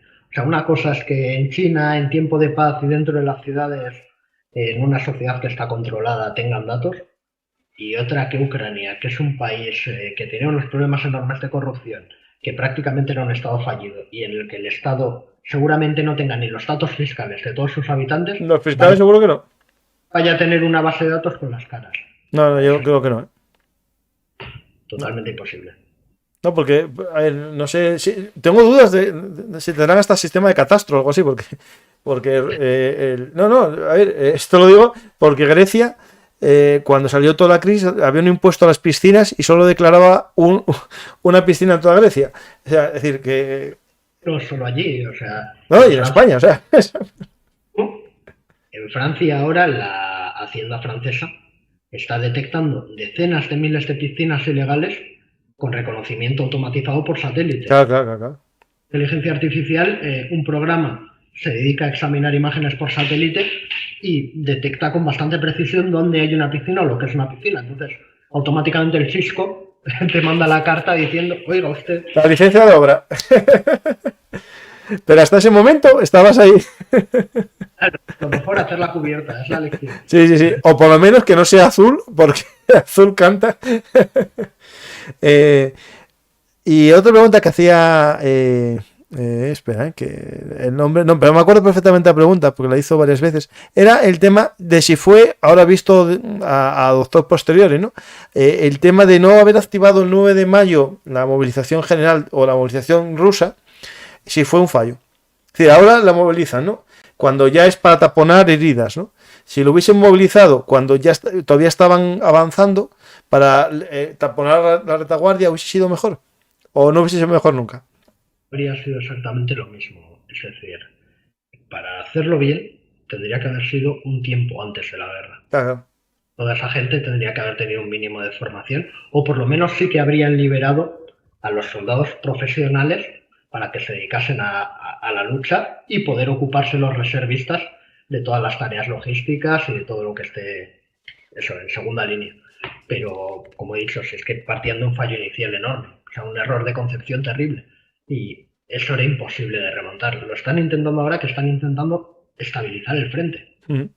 Intentando que entre la llegada de reservistas, que libera a muchos soldados de tareas de segunda línea para poder combatir, puedan frenar el empuje ucraniano. Y además que eso se una con la llegada del invierno. A ver si también el estirar la guerra, porque al final se ha convertido en una guerra de desgaste, permite, seguramente estarán buscando que cuajen algún tipo de negociaciones o que se reabran. Lo que pasa es que ahora mismo las posiciones están tan enquistadas que parece imposible, y Ucrania ya ha dejado muy claro que mientras esté Putin no va a negociar. A ver, hay una cosa que o sea, o explicamos mal o entendisteis mal. Dice aquí uno que ¿y los ucranianos tienen un mínimo de formación? A ver, la sociedad ucraniana, el nivel cultural, al igual que el de las ciudades rusas, es bastante alto. Otra cosa es la gente de campo, como en todos lados, pero Ucrania tiene informáticos bastante buenos y Rusia también, tienen de todo, es decir, pero una cosa es la formación de unas élites y otra es la formación media del pueblo. O sea, yo que...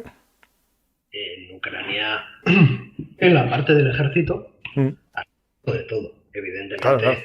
Había garrulos como en todas partes y ha habido mucho personal al que se ha sacrificado en las trincheras como carne de cañón. Ahí hubo incluso el juicio que está pendiente, y Fiscalía lo está haciendo en Kiev, del mal uso que usaron a los Legión extranjera, que los usaron de carne de cañón directamente en alguna batalla. Bueno, y a la Legión extranjera ni tan mal, pero las fuerzas de defensa del territorio las sacrificaron sin ningún tipo de miramiento, porque era lo único que podían hacer. Claro, no tienen otra cosa. Las zonas. Pero más allá de eso, la formación sí que contaban, como he dicho, después de 8 años de guerra, y no de guerra, sino de misiones europeas de formación tal y cual, con un núcleo de oficiales y suboficiales con cierta formación. Claro, gran parte de ellos se perderían en los primeros meses de guerra, morirían. O sea, al final no sabemos el número real de bajas ucranianas, pero ha tenido que ser altísimo. Algún día irán saliendo las cifras, pero seguro que son decenas de miles. No, las cifras que da Ucrania son tan falsas como las que da Rusia, o sea.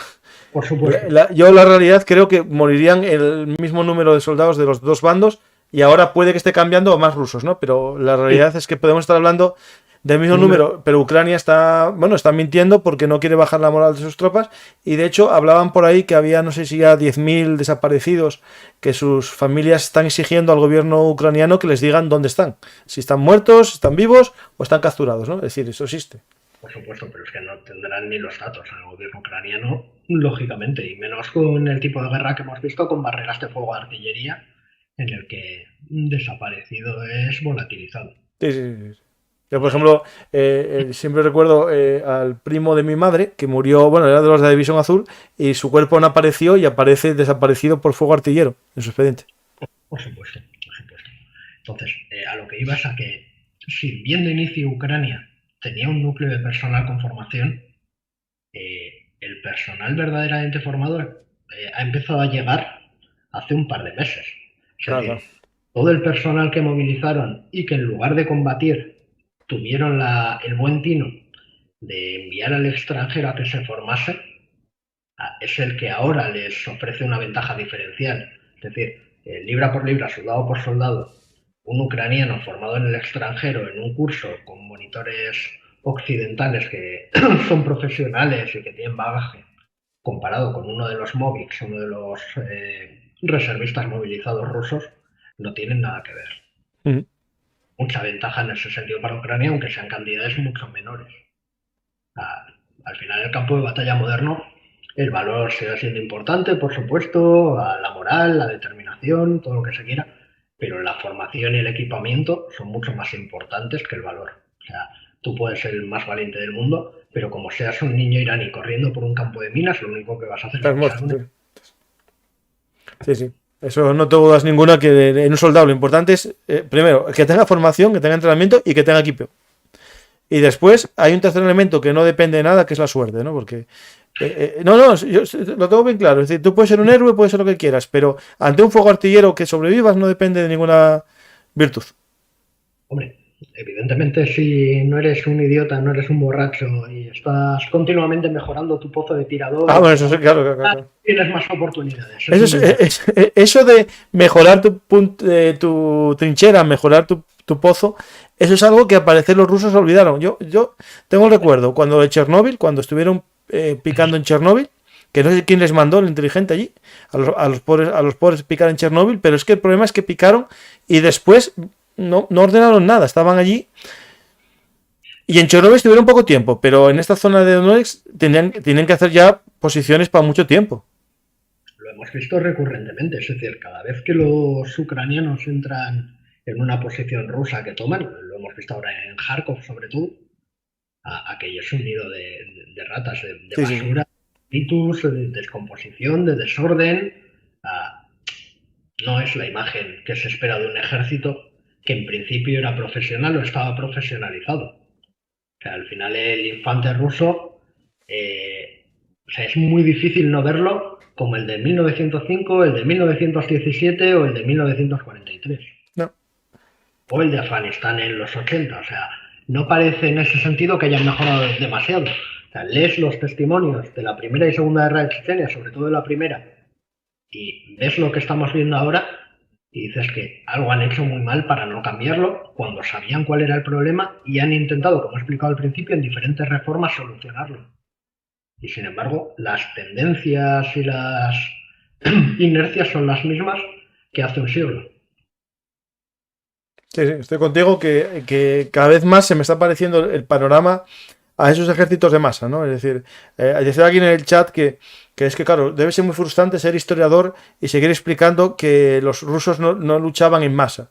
Pues yo cada vez que leo más sobre el tema lo tengo cada vez más claro, que si tú ganas una guerra poniendo sobre la mesa casi 20 millones de muertos y casi 10 millones de soldados muertos, es porque te basaste en alguna cosa que no consiste en la calidad sino en la masa.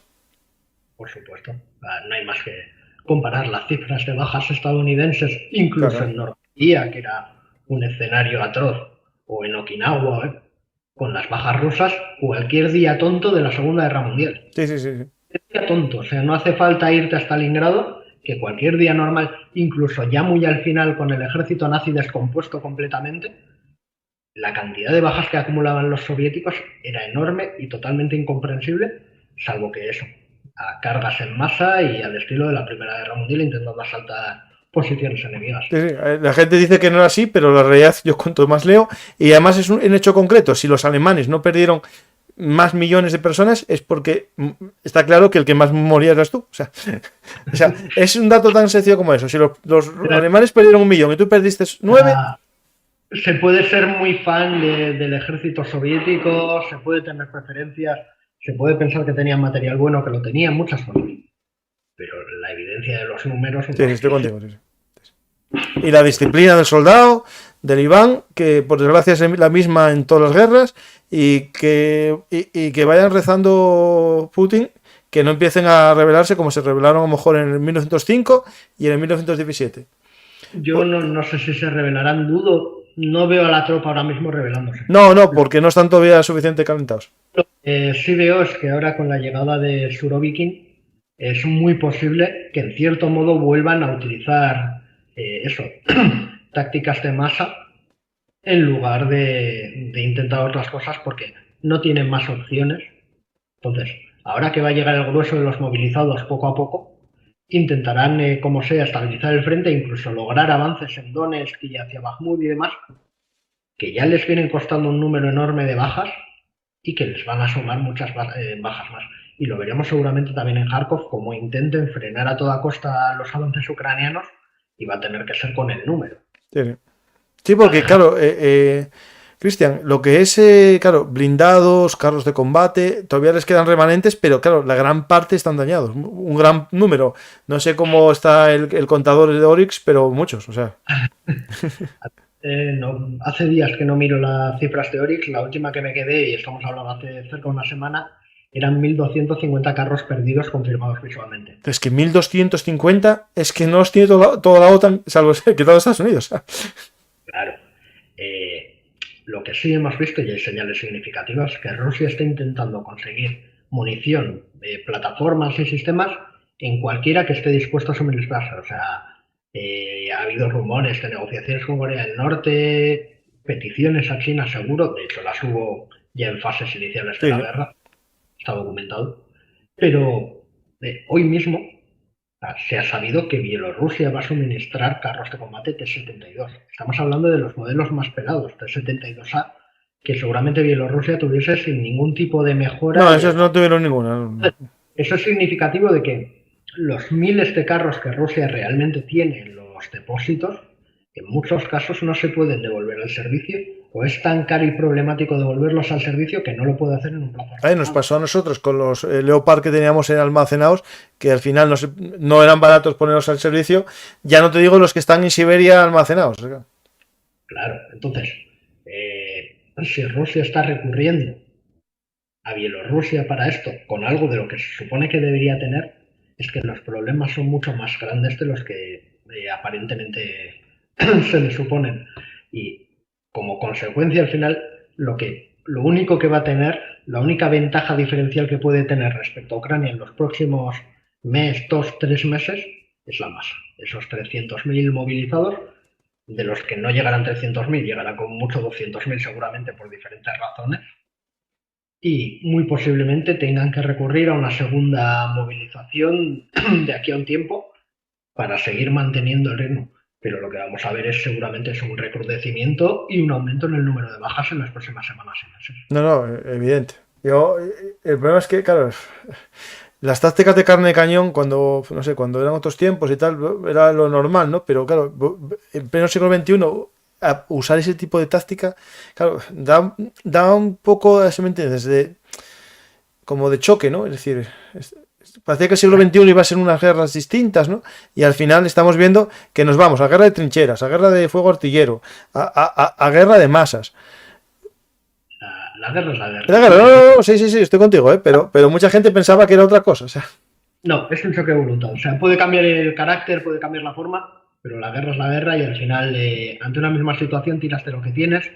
Y lo que tienes en el caso de Rusia al final suele ser la masa. Justo, sí. Es justo ayer hicimos un programa sobre asedios medievales, asedios de antigüedad, y íbamos hablando y dijimos, no, al final es igual siempre porque el ser humano cuando tiene que hacer algo lo tiene que hacer de estas maneras. Cambia la tecnología, ¿no? Pero no la forma, ¿no? Hay opciones, es decir, las peleas no son acerca de, o sea, cuando se habla, por ejemplo, ahora de la revolución militar, ¿no? De toda la guerra mosaico. Sí, de Guillermo, un saludo si nos está viendo Guillermo. Que está aquí el jefe de la revista. Peleas son las de siempre. Es decir, si favorecen la ofensiva, si favorecen la defensiva. Y el abanico de opciones que tienes para defenderte, por mucho dron que utilices, no es tan amplio. O sea, ni siquiera el concepto de guerra mosaico, el desagregar los lanzadores, es algo tan moderno que vamos, que en la edad del bronce se podía hacer perfectamente. Es decir, que cambian muchas cosas, pero muchas otras se repiten. Y la masa se puede utilizar de muchas formas, lleves un móvil de última generación o vayas en taparrabos. O sea... Claro, el problema es que mucha gente, bueno, los que somos apasionados de la historia, ¿no? Y bueno, específicamente que leemos muchos libros de historia militar, porque hay gente que sabe historia pero sin haberse puesto a leer libros como nosotros o haciendo cosas de profundidad, ¿no? Y claro, lleva a unos conocimientos un poco muy superficiales, ¿no? Y mucha gente pensaba que las guerras iban a pasar de moda, que nunca íbamos a encontrarnos guerras entre países, ¿no? Como los que estamos viendo. Y al final, esta guerra, no sé si es una lección de que puedan venir más guerras como esta, o que va a cambiar el tipo de guerra. Es decir, si me explico bien para que hagas una reflexión. Lo que Guillermo defiende de multidominio, mosaico y otros sistemas, al final parece que eliminarán del campo de batalla las cosas clásicas, ¿no? Los carros de combate, la infantería. Yo lo que creo es lo que va a hacer es enterrarla. Es decir, vamos a ir a una guerra de trincheras más dura que nunca. Y una guerra más larga. O Guillermo ni siquiera en el libro dice que muchas cosas vayan a desaparecer. Una cosa es desagregar lanzadores y sensores de la plataforma monolítica tradicional y otra debe haber carros de combate. Cambiará la forma. Sí, cambiará la forma y el uso. Sí. Pero la función y la necesidad van a seguir ahí. Vas a necesitar un puño acorazado, llámalo X, y me da igual que sea un barco tortuga, que una carreta blindada, que caballería pesada. Vas a seguir necesitando un puño que golpee. Vas a seguir necesitando algo, sea lo que sea, que haga las funciones tradicionales de la caballería. O sea, el reconocimiento, el flanqueo. Entonces, es cierto que cambia la tecnología, pero muchas cosas se van a seguir manteniendo. Sí. El elemento humano no va a desaparecer a corto plazo, y me atrevo a decir que seguramente nunca, porque la guerra no va a dejar de ser violenta. Es decir, precisamente el peligro, cuando la guerra no afecta tanto a los soldados en el frente, es que va a la retaguardia. Entonces, no sé cuál será la lección de Ucrania, pero lo que tengo claro es que la guerra va a seguir generando muchos muertos, que va a seguir habiendo guerras convencionales, incluso entre países desarrollados y entre potencias y entre vecinos y entre los que se quiera, y que no nos vamos a librar de esa lacra. Eso no funciona. No, yo tampoco, o sea, todo por seguro. Todo lo demás es vivir en una burbuja. Sí. Los únicos sorprendidos de verdad por el inicio de la guerra de Ucrania era porque tenían un auténtico sesgo intelectual. Justo, sí. Tenían un problema en serio, una ideología que les impedía ver que en el mundo real hay guerras. Sí. Y además, debo decir que hay cierto eurocentrismo, incluso racismo, en decir no puede haber una guerra, ¿no? Entre nosotros que somos civilizados.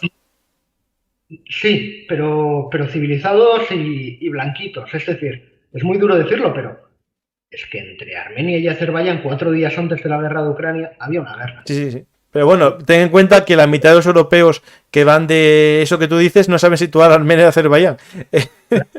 Les recomiendo que vean el programa que hicimos, El laberinto del Cáucaso, para que lo sepan. Son europeos, igual. Sí, estoy contigo, sí. Y el monte más alto de Europa está allí. Hay una pregunta que hace Devotio, gracias por Devotio por el donativo. Desde la guerra de Crimea del siglo XIX, ¿ha habido alguna guerra rusa donde su ejército no haya tenido una vez y un desempeño decepcionante? Hayan tenido un desempeño decepcionante. A ver, depende. Es decir, no siempre ha sido decepcionante. Hubo momentos buenos.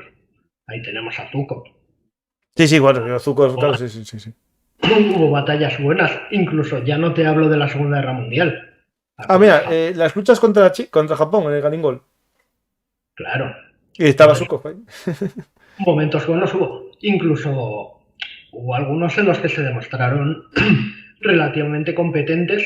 Por ejemplo, en la Segunda Guerra de Chechenia, por mucho que me meta con que la única lección que realmente sacaron de la primera fue que necesitaban hacer unos intensivos de la artillería, hubo momentos en los que demostraron mucha más competencia de la primera. Entonces, como todo, o sea, no es ni tan blanco ni tan negro. En Georgia mismo, aunque hubo un montón de fallos y problemas, consiguieron los objetivos que se habían marcado relativamente rápido, con un nivel de bajas aceptable. Y luego, además, hicieron una evaluación de lo que había salido mal. ¿Qué pasó? Que insisto en lo que he dicho al principio. O sea, al final era un ejército tan grande, con tantas inercias, con una cultura institucional tan asentada y con tantos problemas que... Sí, que es difícil reformar eso porque la propia inercia te evita las reformas, sí. Necesitarías un cirujano de hierro, sí. Pero que además fuese completamente ajeno al sistema político ruso. El sistema os guste o no, con Putin a la cabeza, está basado en las lealtades y está basado en no decir la verdad. Efectivamente, sí. En quedar bien con el líder, sí. Hay Pérez Martínez, muchas gracias también por el café. Dice, pero la masa en trincheras contra misiles como el M30A1, el de que tiene las 180.000 bolitas de tungsteno, no creo que sirva para nada. Visto así, realmente, claro, es que estamos ante un tipo de armas, ¿no? O sea, yo llámame clásico, ¿no? Pero claro, estamos hablando de armas que destrozan todo lo que es la la estética, la ética y la de la guerra, ¿no? Es decir, Pero ética y guerra, no, ya lo sé, ya.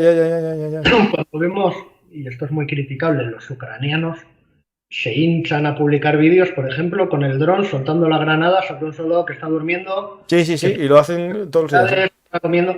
Ahí hay muy poca ética No, y ninguna. muy poco honor. O sea, es bastante vergonzoso como militar asistir a esto, como exmilitar. Sí. Y me da igual que sean los ucranianos y que sean los nuestros, me da igual. Si está mal, está mal. Ah, las armas. El cohete del que habla es un arma terrible, indudablemente. Ese tungsteno se convierte en chorros de metal candente que van a atravesar cualquier cosa que esté a su alcance. O sea, los daños van a ser terribles. Aún así, si atendemos a lo que nos dice la teoría, a la violencia, cuanto, cuanto más se aplique y cuanto más al extremo llegue, antes debería llevar al final de la guerra. Sí, esa es la teoría del final de las guerras, sí, claro. Claro, si esas armas consiguen que uno de los bandos se imponga rápidamente, al final el resultado general es que la guerra es más incruenta que si se alarga. Entonces, Sí. son terribles, pero hay cosas peores que... Es decir, al final te da igual morir de uno en uno que 30 a la vez y acabar la guerra. O sea, de uno en uno, si tienes que estar durante años, al final la suma es mayor. O sea, lo de menos tipo de armamento que se utilice. Y además ya hemos visto que en esta guerra tampoco se está respetando demasiado ni convenios ni nada parecido. Entre otras cosas porque, por ejemplo, Rusia no es firmante de la mitad de tratados de limitación. No. Eso es cierto. Claro, y hablando de esto, claro, algo que bueno, es el tema que se habla todos los días, ¿no? Si quieres acabar la guerra pronto, puedes usar un arma nuclear para acabar la guerra pronto, pero en ese caso no acabarías la guerra pronto porque te encontrarías con otro problema que es otro conflicto, ¿no? Es decir, claro, ahí tenemos un dilema, ¿no? Es decir, un arma que acabaría la guerra rápidamente, ¿no? Puede generar otra guerra. A ver, primero, no está nada claro que el arma utilizarse, o sea, acabase la guerra rápidamente. Precisamente hemos publicado hace 2 días un artículo de Sí, las armas tácticas, sí. Eh, En la revista Ejércitos, lo digo, tienen muchos artículos muy interesantes. Aparte del régimen diario, o sea, de las noticias diarias, van sacando artículos. Ya no está en formato papel porque me preguntaban. ¿Y si es la que llegaba a México? Sí, creo que había números que van a Iberoamérica, pero en papel no merece la pena. O sea, Sí, no, digo, pero que sepa la gente que es la misma que me preguntaban. ¿Esta es la que nos llegaba a México? Sí. el papel no se adapta a artículos de 6 o 8 mil palabras. O sea, Claro. nos comienza la revista con 4 artículos, así es imposible. Sí. Como decía, las armas nucleares no solucionan el problema que tiene Rusia. Es decir, para conseguir, y más en los tiempos modernos en los que se lucha de forma muy dispersa, para conseguir un número de bajas aceptable en el ejército ucraniano, tendrían que usar seguramente cientos de armas nucleares tácticas. Sí, por eso lo explicó por el tema del alcance y la dispersión, menos de 2 kilómetros de daño o menos todavía. Que se piensa que es una solución mágica y que sueltas un arma nuclear y muere todo el ejército enemigo, pero realmente es muy al contrario. Y tendrían que utilizar, para ser óptimo, bombas de neutrones de las que no se sabe si tienen disponible y menos una cantidad suficiente. Y ya no es que te ponga ante el problema de una respuesta de Estados Unidos o de la OTAN o de quien sea, aunque la OTAN en principio no debería intervenir como tal, porque ni va a esto más allá de la responsabilidad moral para con Ucrania. Entonces, la otra opción de uso nuclear sería a nivel operacional o estratégico. O sea, o ataca ciudades ucranianas para intentar parar la guerra ya y atenerse, eso, o sea, congelarla o forzar negociaciones, o no parece que usándola a nivel táctico sea la verdadera solución. También hay que entender que el uso táctico de un arma nuclear, o sea, que el uso de un arma nuclear táctica más bien puede tener una función estratégica, es decir, que el arma sea táctica no implica que el uso sea táctico, que puede utilizar en cualquiera de los niveles. Entonces, cualquier uso nuclear por parte rusa tendría siempre un componente estratégico.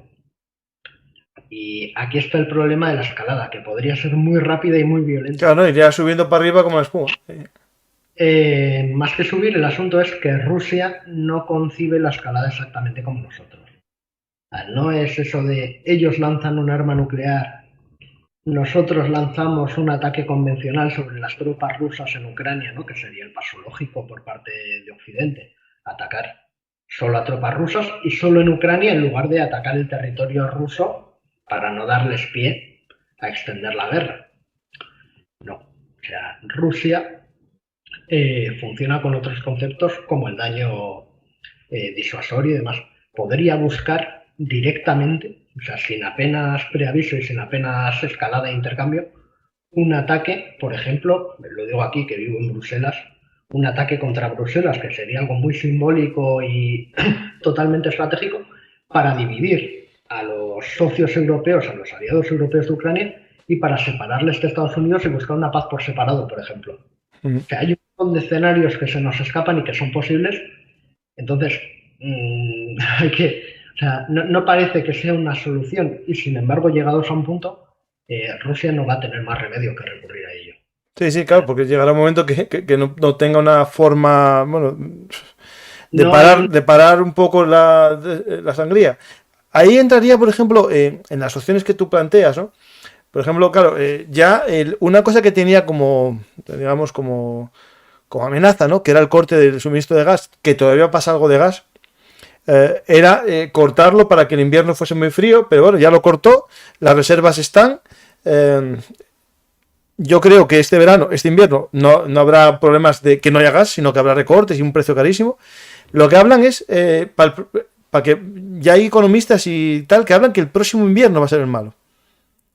Pero yo, claro, porque no va a haber la reserva, se va a agotar y si no se encuentran proveedores, me refiero a que ese frente, el frente de la, no, digamos, no de la guerra estratégica, ¿no? Es decir, de la guerra estratégica, pero sucia. Es decir, por ejemplo, ataque al gasoducto, ataque a puntos críticos de infraestructuras, ataque para generar en la sociedad europea un malestar con la guerra. Por supuesto, lo he planteado en más de una ocasión en los informes. Sí, por eso, sí. El asunto es que Rusia seguramente, es decir, en el margen, hasta que no tenga más remedio que recurrir o que plantearse el arma nuclear o la derrota, tienen todavía un espacio para recurrir a la zona gris, a la guerra económica, pero mucho más fuerte de lo que hemos visto hasta ahora. Lo del gasoducto del Nord Stream podría ser un aviso porque la Unión Europea depende en gran parte de los gasoductos que vienen de Noruega. De Noruega, el 20% es lo caso. Sí, en algo que no estaba bombeando, porque el caso del Nord Stream 2 no se había llegado a poner en servicio. ¿Y el 1 estaba estropeado? Por problema con las piezas de recambio y demás. Si atentas contra eso, no dejas de bombear, o sea, quiero decir, no estás perdiendo nada porque ya no se está usando. Estás lanzando un aviso clarísimo. Que es fácil que se estropeen las cosas. También hubo ataque el sábado, un sabotaje contra la red ferroviaria alemana que tuvo durante horas paralizada o provocó un montón de retrasos, etcétera. Y justo hoy la noticia de que el jefe de seguridad de Alemania tiene vínculos sospechosos con Rusia, ¿no? Exactamente, la publicamos.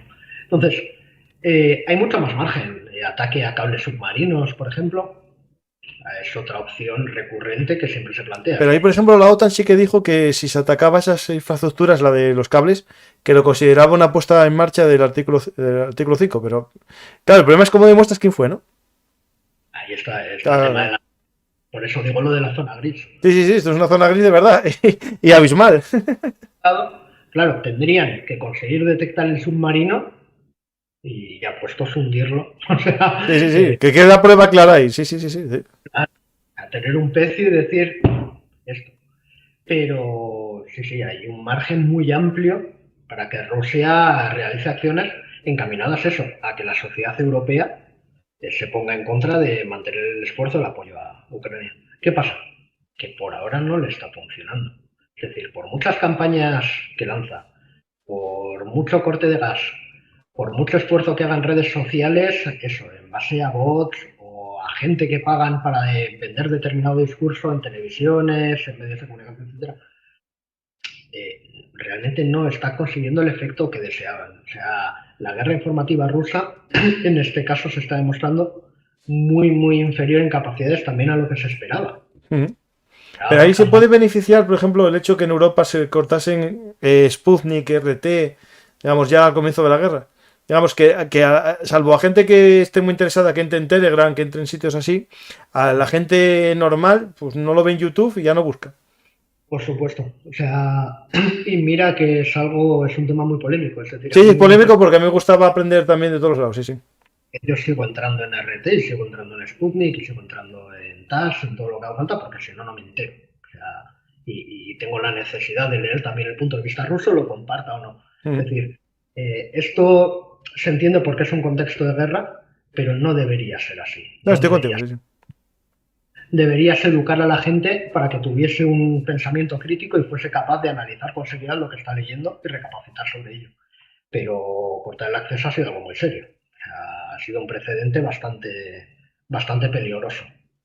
La verdad que no me cuesta estar de acuerdo con algunas de esas cosas. No, a mí desde el principio me parecía que no, ¿eh? Yo, al igual que no me parece bien desmonetizar vídeos de cierta gente porque no te gusta lo que dice, o de este vídeo porque a lo mejor hablo de guerra.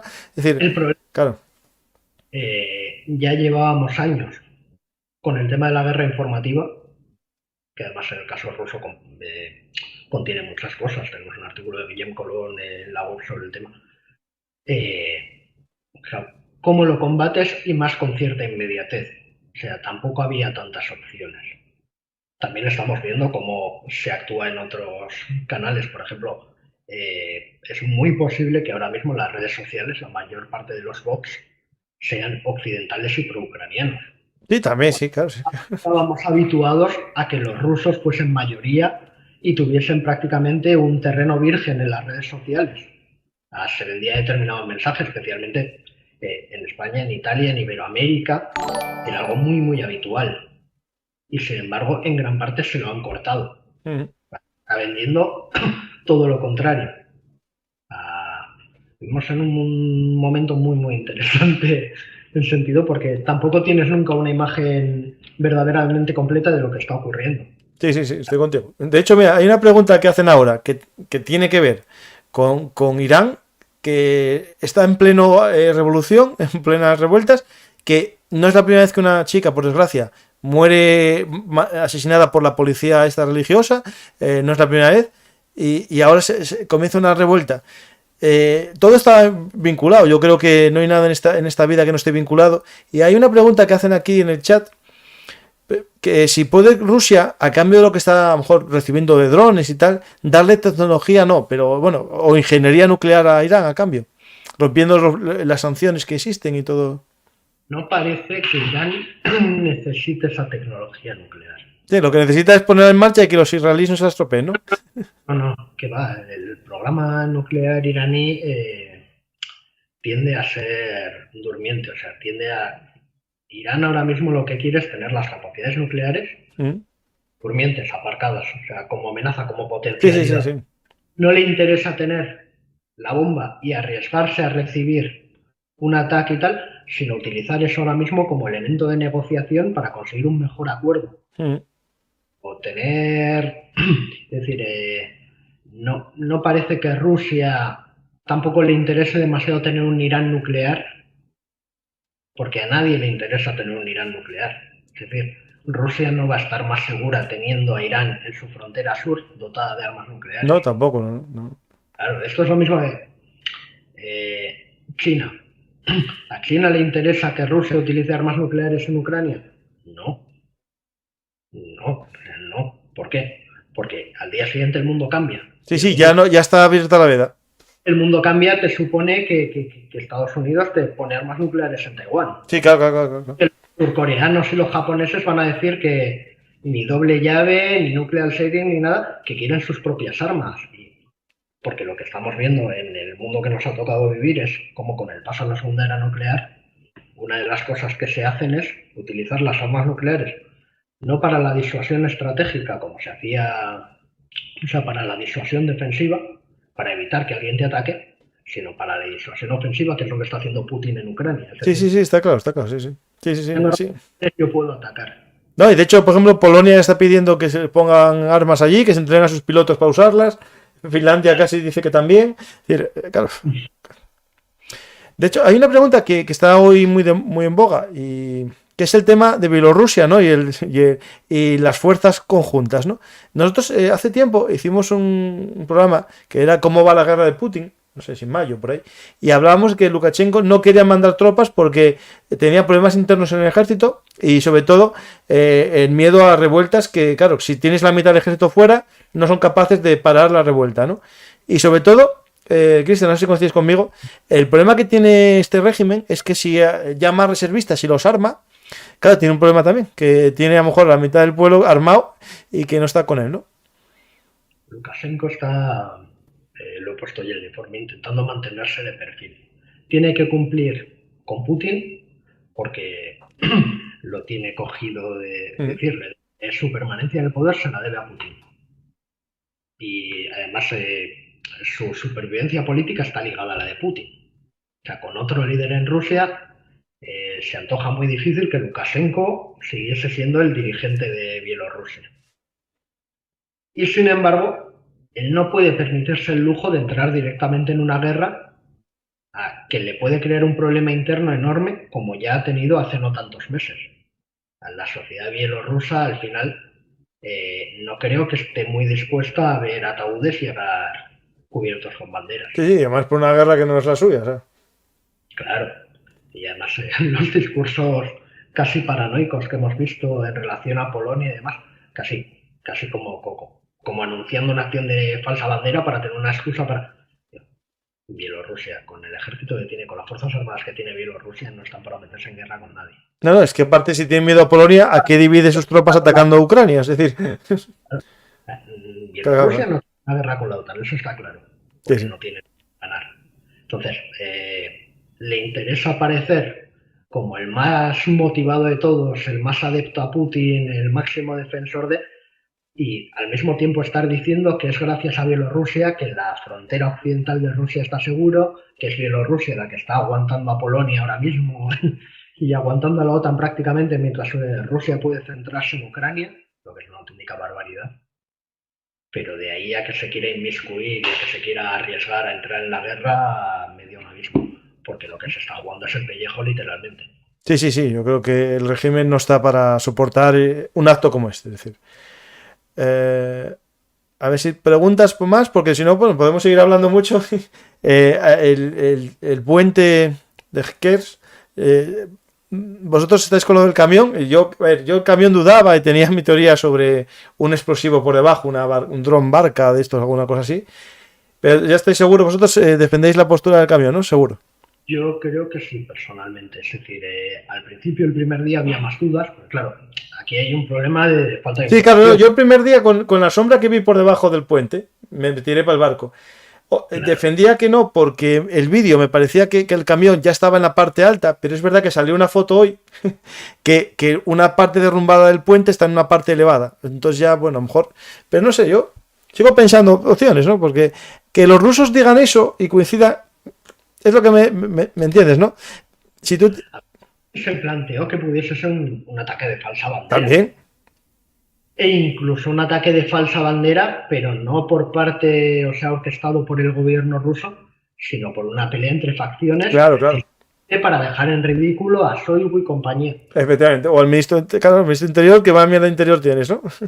No merece la pena ni hacer demasiadas cábalas, ni cerrarse a ninguna posibilidad.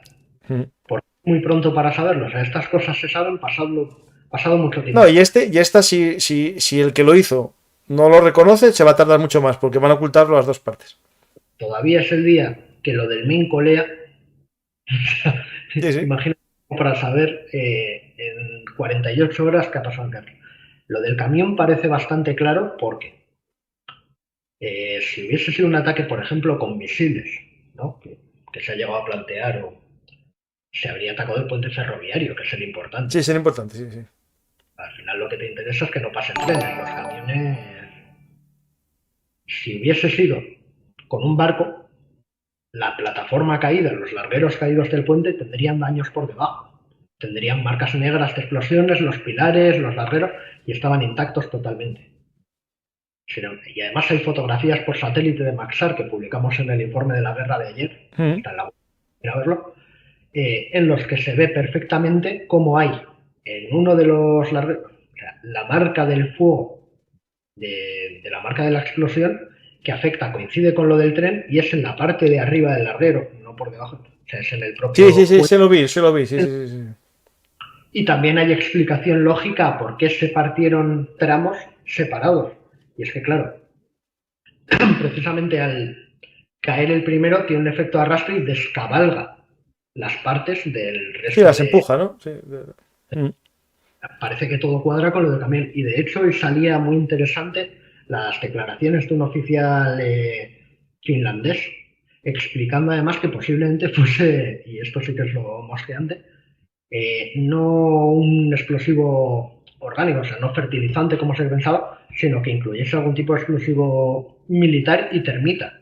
Claro, a ver, es que yo, el fertilizante, que sé que se usa, necesita un detonador de algún tipo, no es tan fácil que estalle con esa virulencia que estalló. No es fácil y el tipo de explosión parece que no se corresponde, y tampoco las motas incandescentes que se veían caer y demás.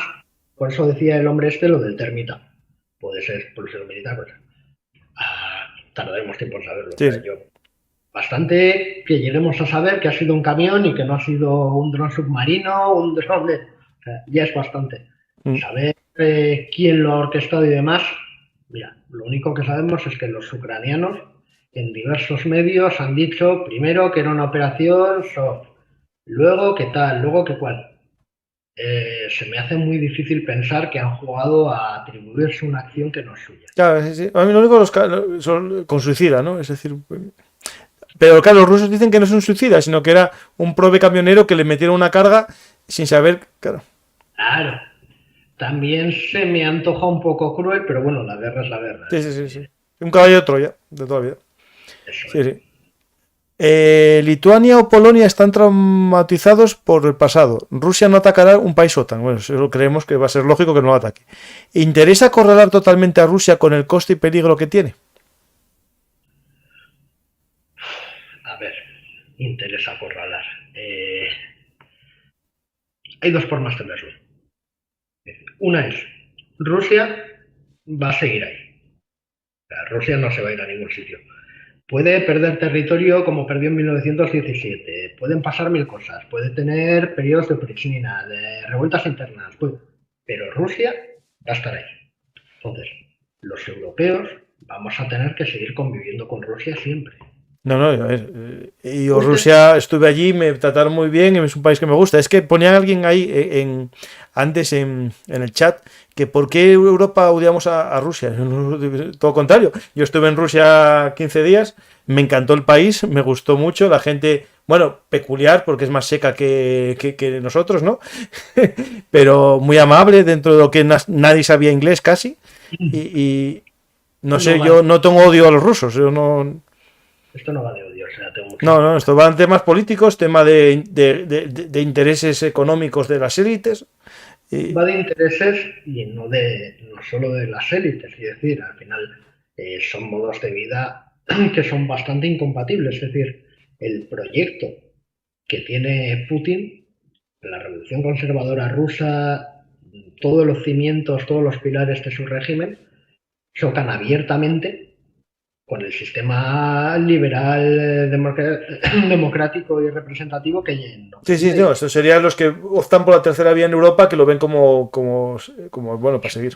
Y difícil convivir con alguien que afirma abiertamente que quiere destruirte, que estás en decadencia, que es muy, muy difícil. Y por otra parte luego están los intereses estadounidenses en este caso, que muchos europeos comparten, porque igual a nosotros nos pilla muy, muy lejos la guerra de Ucrania, pero si tú eres polaco, tú eres estonio, eres lituano, no, eso lo tienes que ahí. Es completamente diferente y es igual de legítima que la nuestra y que la de cualquier otro. Entonces, Estados Unidos ha visto en esta guerra una oportunidad clara de erosionar el poder militar ruso con muy, muy limitado. O sea, con un coste ridículo, me atrevería. No, esto es la guerra, sí, no es una guerra proxy como tal, pero como una guerra similar está debilitando a su enemigo sin poner sangre. No es una guerra proxy en el sentido No, de no que es, no. Estados Unidos no ha orquestado la guerra. Eso, justo, eso. Le vino una oportunidad Claro, Estados y Unidos la está aprovechando muy bien. errores rusos y precisamente a erosionar el poder militar ruso. ¿Por qué? Porque si Rusia deja de ser una amenaza militar, puede concentrarse en China, punto, en Sí, sudeste asiático, que es lo que le interesa. Y si puede dejar de invertir un montón enorme de dinero todos los años en mantener seguros a sus socios europeos y puede concentrarse en su verdadero rival, en el único rival par que hay en el mundo para Estados Unidos ahora mismo, para Estados Unidos, que tiene todo el sentido del mundo lo que está haciendo. Se podrá criticar, se podrá decir mil cosas de lo que hacen, pero vivimos en un mundo en el que lo que importan son los intereses, y más en la política de los estados. Los estados atienden a sus intereses, nos gusten o no. No, eso es tan viejo como que la estrategia, la política es lo mismo. Es decir, al final las guerras tienen que ver con unos fines estratégicos o políticos, ¿no? Que al final sobrepasan a los civiles, ¿no? A nosotros que como mucho conocemos la historia, podemos entender el porqué de las cosas, ¿no? Y la mayor parte de la población no entiende, se dejan llevar y van llevando sorpresas, ¿no? Hay una pregunta que hace Rómulo Valerio Borghese, mira qué nombre más bonito. ¿Crees que la caída de Putin podría ser incluso más peligrosa para el mundo que su permanencia? ¿Qué opinan ustedes? A mí me encanta la estabilidad. Sí, yo, a ver, más vale lo malo conocido que lo bueno por conocer. Y en Rusia no conozco a nadie que sea moderado en ese tema. Porque, por ejemplo, el que está en la cárcel, no se me acaba de ir el nombre ahora, en su momento decía que Ucrania era Rusia, o sea.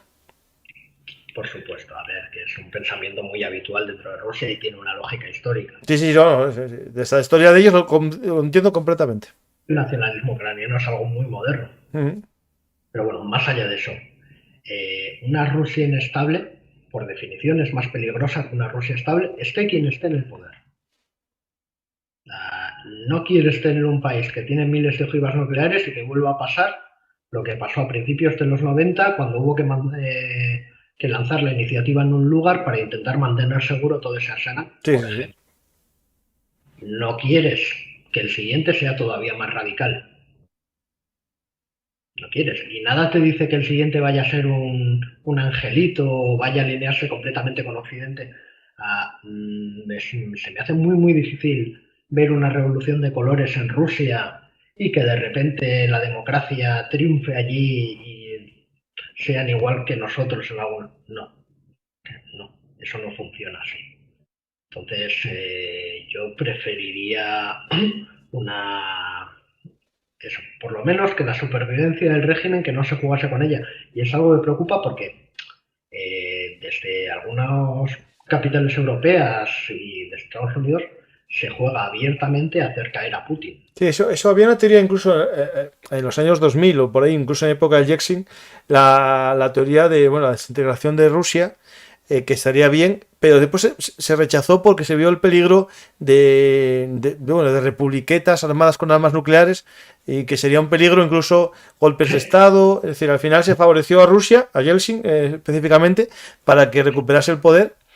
Y yo coincido contigo, 100%. El peligro que tiene Rusia es, imagínate que hay una debacle como pasó en 1917, que por cierto, mañana tenemos a la gente un programa especial con Carlos Caballero Jurado, que es una eminencia en historia, no sé si lo conoces, Carlos Caballero Jurado, y vamos a hablar de la revolución de Rusia.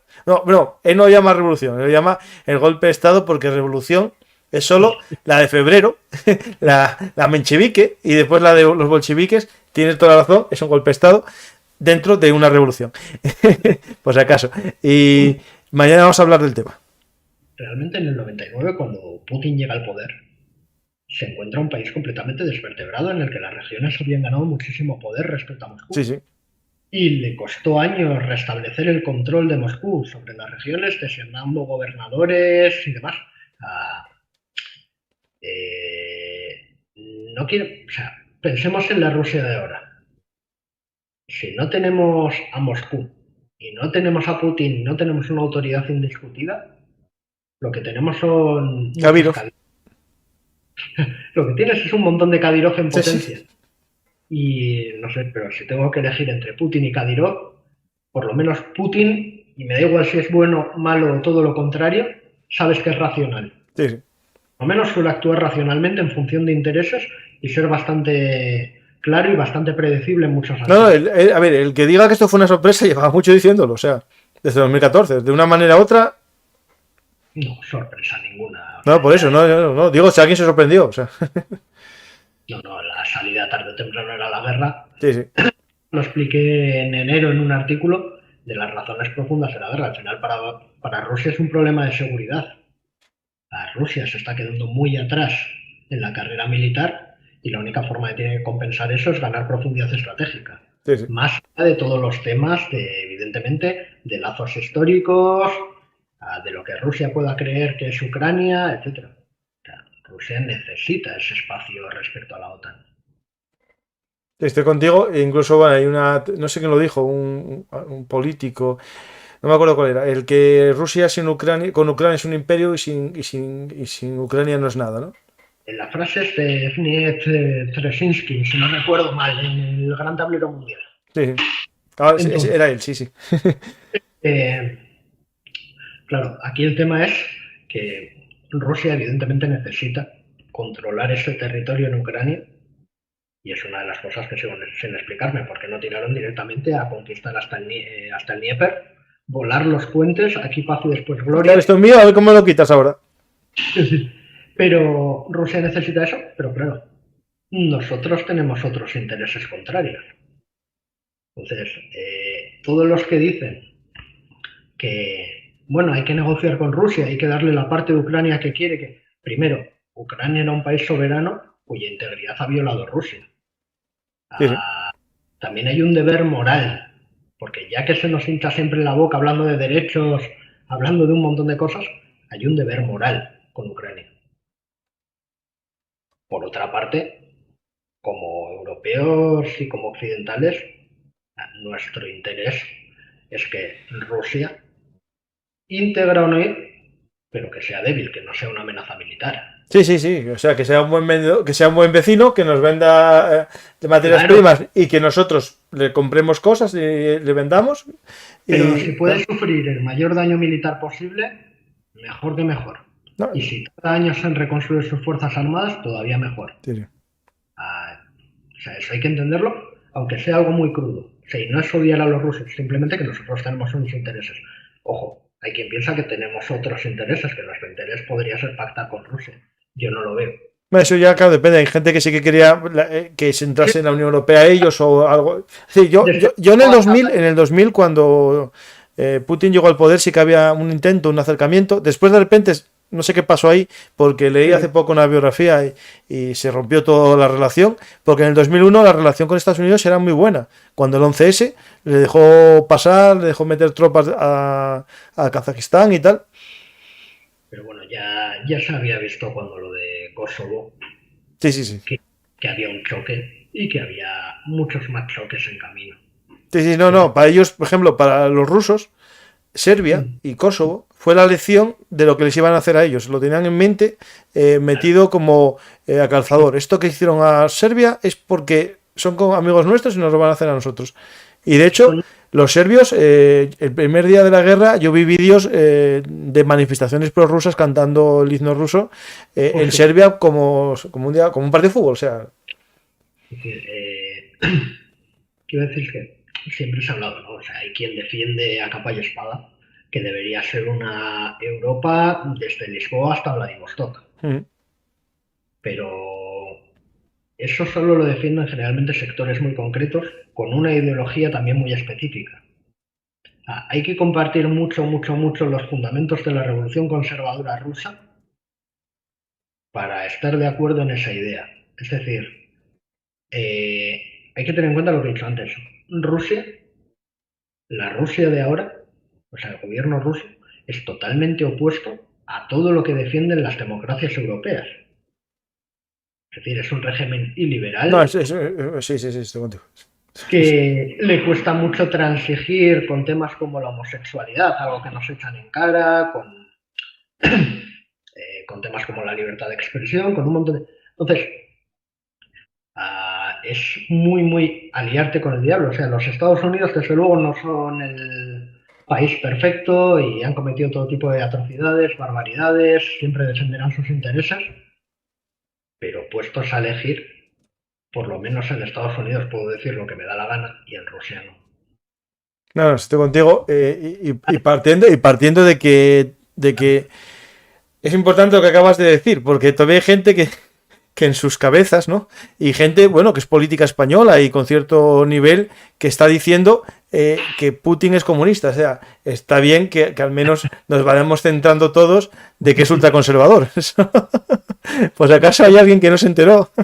Putin comunista no es, de hecho su trayectoria política, especialmente cuando estaba en San Petersburgo de ayudante del alcalde, era todo lo contrario. Sí. Y de hecho, su conversión a la Iglesia Ortodoxa fue casi en esa época en San Petersburgo y de hecho decía siempre incluso que lo peor que le pudo pasar a Rusia fue, bueno, que cayese la URSS, eso le pasó, pero no al comunismo, sino que cayese la URSS, que no es lo mismo. Si lo piensas bien y lees biografías como la de Masa Hessel o eso, te das cuenta de que es alguien que, como muchos homo soviéticos, en un momento determinado todo su credo cayó, todo se vino al suelo y tuvieron que buscar otro. Y lo encontraron en el nacionalismo ruso, lo encontraron en la fe, lo encontraron en algunos casos hasta en el zarismo. O sea, claro, cuando tu mundo se viene abajo, necesitas algo a lo que aferrarte. Y lo han construido. Pero lo que han construido es un monstruo totalmente opuesto a lo que representa Europa, por ejemplo. Y además es algo terrible en algunos sentidos porque luchan contra lo que somos a diario. Es decir, ellos fomentan todas las ideologías woke y demás que tanto daño hacen a la democracia occidental, cuestionando cualquier principio que sea medianamente racional. Sí.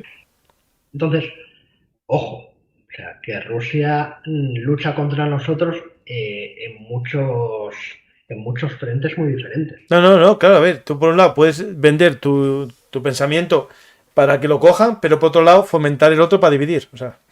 Claro, es lo que... Claro, no, estoy contigo, sí. Los partidos por media Europa... no, de hecho financiaba los dos extremos nuevamente. Claro, por supuesto. Por eso muchos están callados de un extremo y del otro que en teoría no se parecen a él. O sea. Las cosas. Y coinciden, entre otras cosas, en su odio a Estados Unidos y a todo lo que representan algunos de los principios liberales clásicos. Y no es un odio casual. No, estoy contigo. No, eso...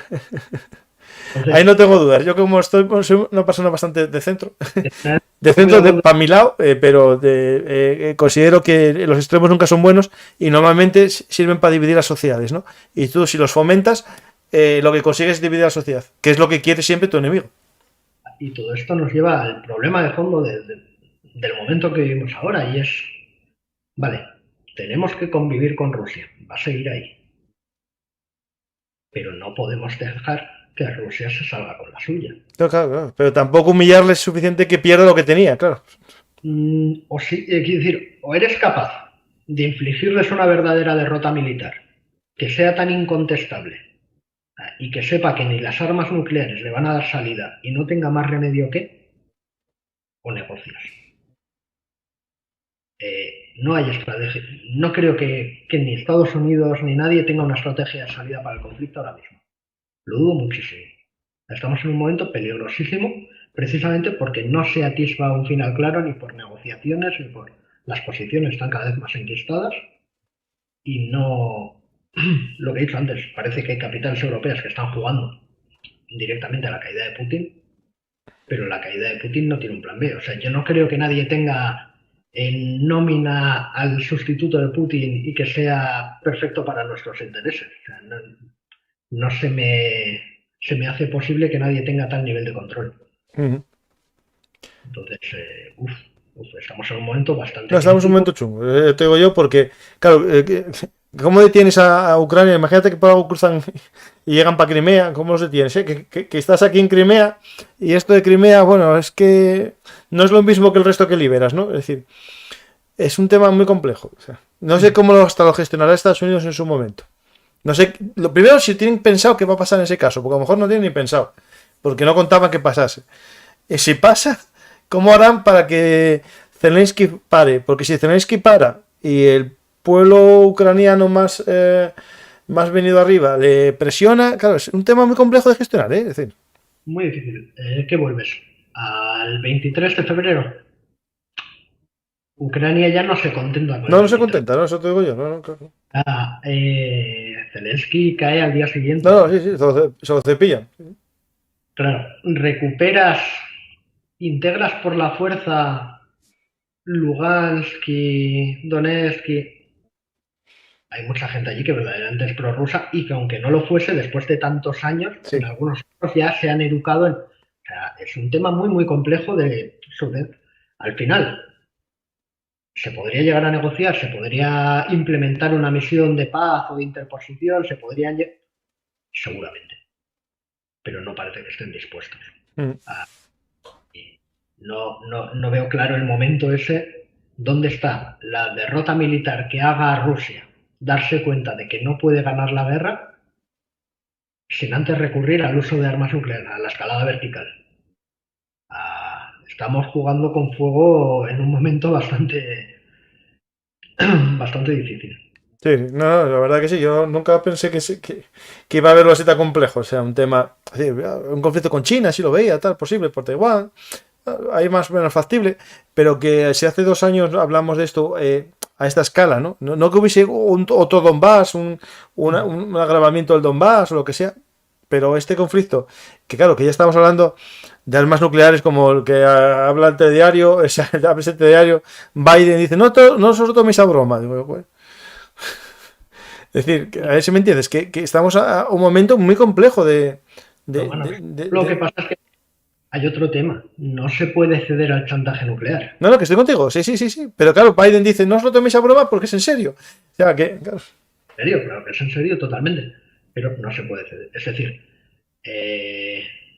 hoy decía el coronel Baños en Twitter que una mala negociación es mejor que cualquier guerra. Creo que era el mensaje. No, es el mensaje de Chamberlain, o sea... Sí. Puedes... ¿Por qué? Pues porque dentro de 10 años pedirá otra cosa, o de 5. No, eso está claro que es lo que hizo Hitler. ¿Sabes? Rusia no puede salirse con la suya. Entonces, encontrar el equilibrio entre Rusia no se sale con la suya y Rusia no recurre a métodos más extremos para salirse con la suya. O sea, buscar la estrategia de salida es lo más difícil de esto. Pero ni al precio que sea se le puede dar lo que quiere. O sea, Rusia no puede salir de ahí con lo que quiere porque más tarde querrá otra cosa. Claro, el problema es cuando entras en una dinámica de guerra para conseguir cosas, la política se deriva siempre para ese lado, ¿no? Y al final, si tú evitas una guerra dando lo que buscaría la guerra, en el fondo estás motivando siempre al comienzo de alguna guerra, porque si vas a lograr un fin político con una guerra, no vas a parar de hacer guerras. Es decir, estoy contigo. Hay una que tiene una pregunta y que es una reflexión. Dentro de la OTAN, Rusia no es una amenaza para todos, ¿no? Para Europa, digo. Y violaciones de derecho internacional hay muchas en todos los países, dice. Para Estados Unidos es una oportunidad, lo acabamos de ver para desangrar un poco a Rusia, ¿no? Pero para Europa una factura y a España también una factura, ¿no? España puede salir muy beneficiado de todo esto. Es decir, España se convierte en el hub casi. Bueno, eso sí, pero siempre que Argelia nos venda, sí. Sí, España, si sabe jugar sus cartas, aquí solo gana. No, tenemos el 30-40% del gas licuado también por las... Sí, no, eso no tengo dudas. Pero el problema, claro, si dependemos de Francia, que nos deje meter o no una tubería más grande.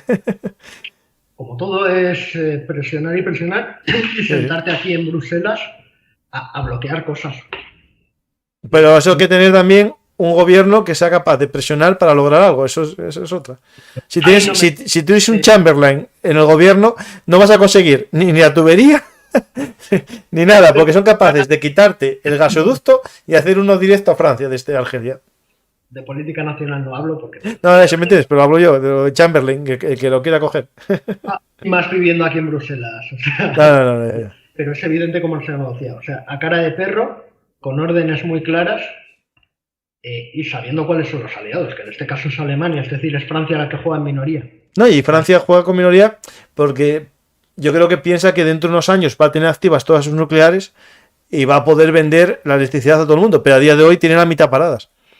Y va a seguir teniendo paradas seguramente porque hay muchos problemas de mantenimiento y tiene un coste económico altísimo mantenerlas activas y no le ha salido todo como quería, el diseño de algunas centrales, etcétera. O sea, son muchos problemas asociados.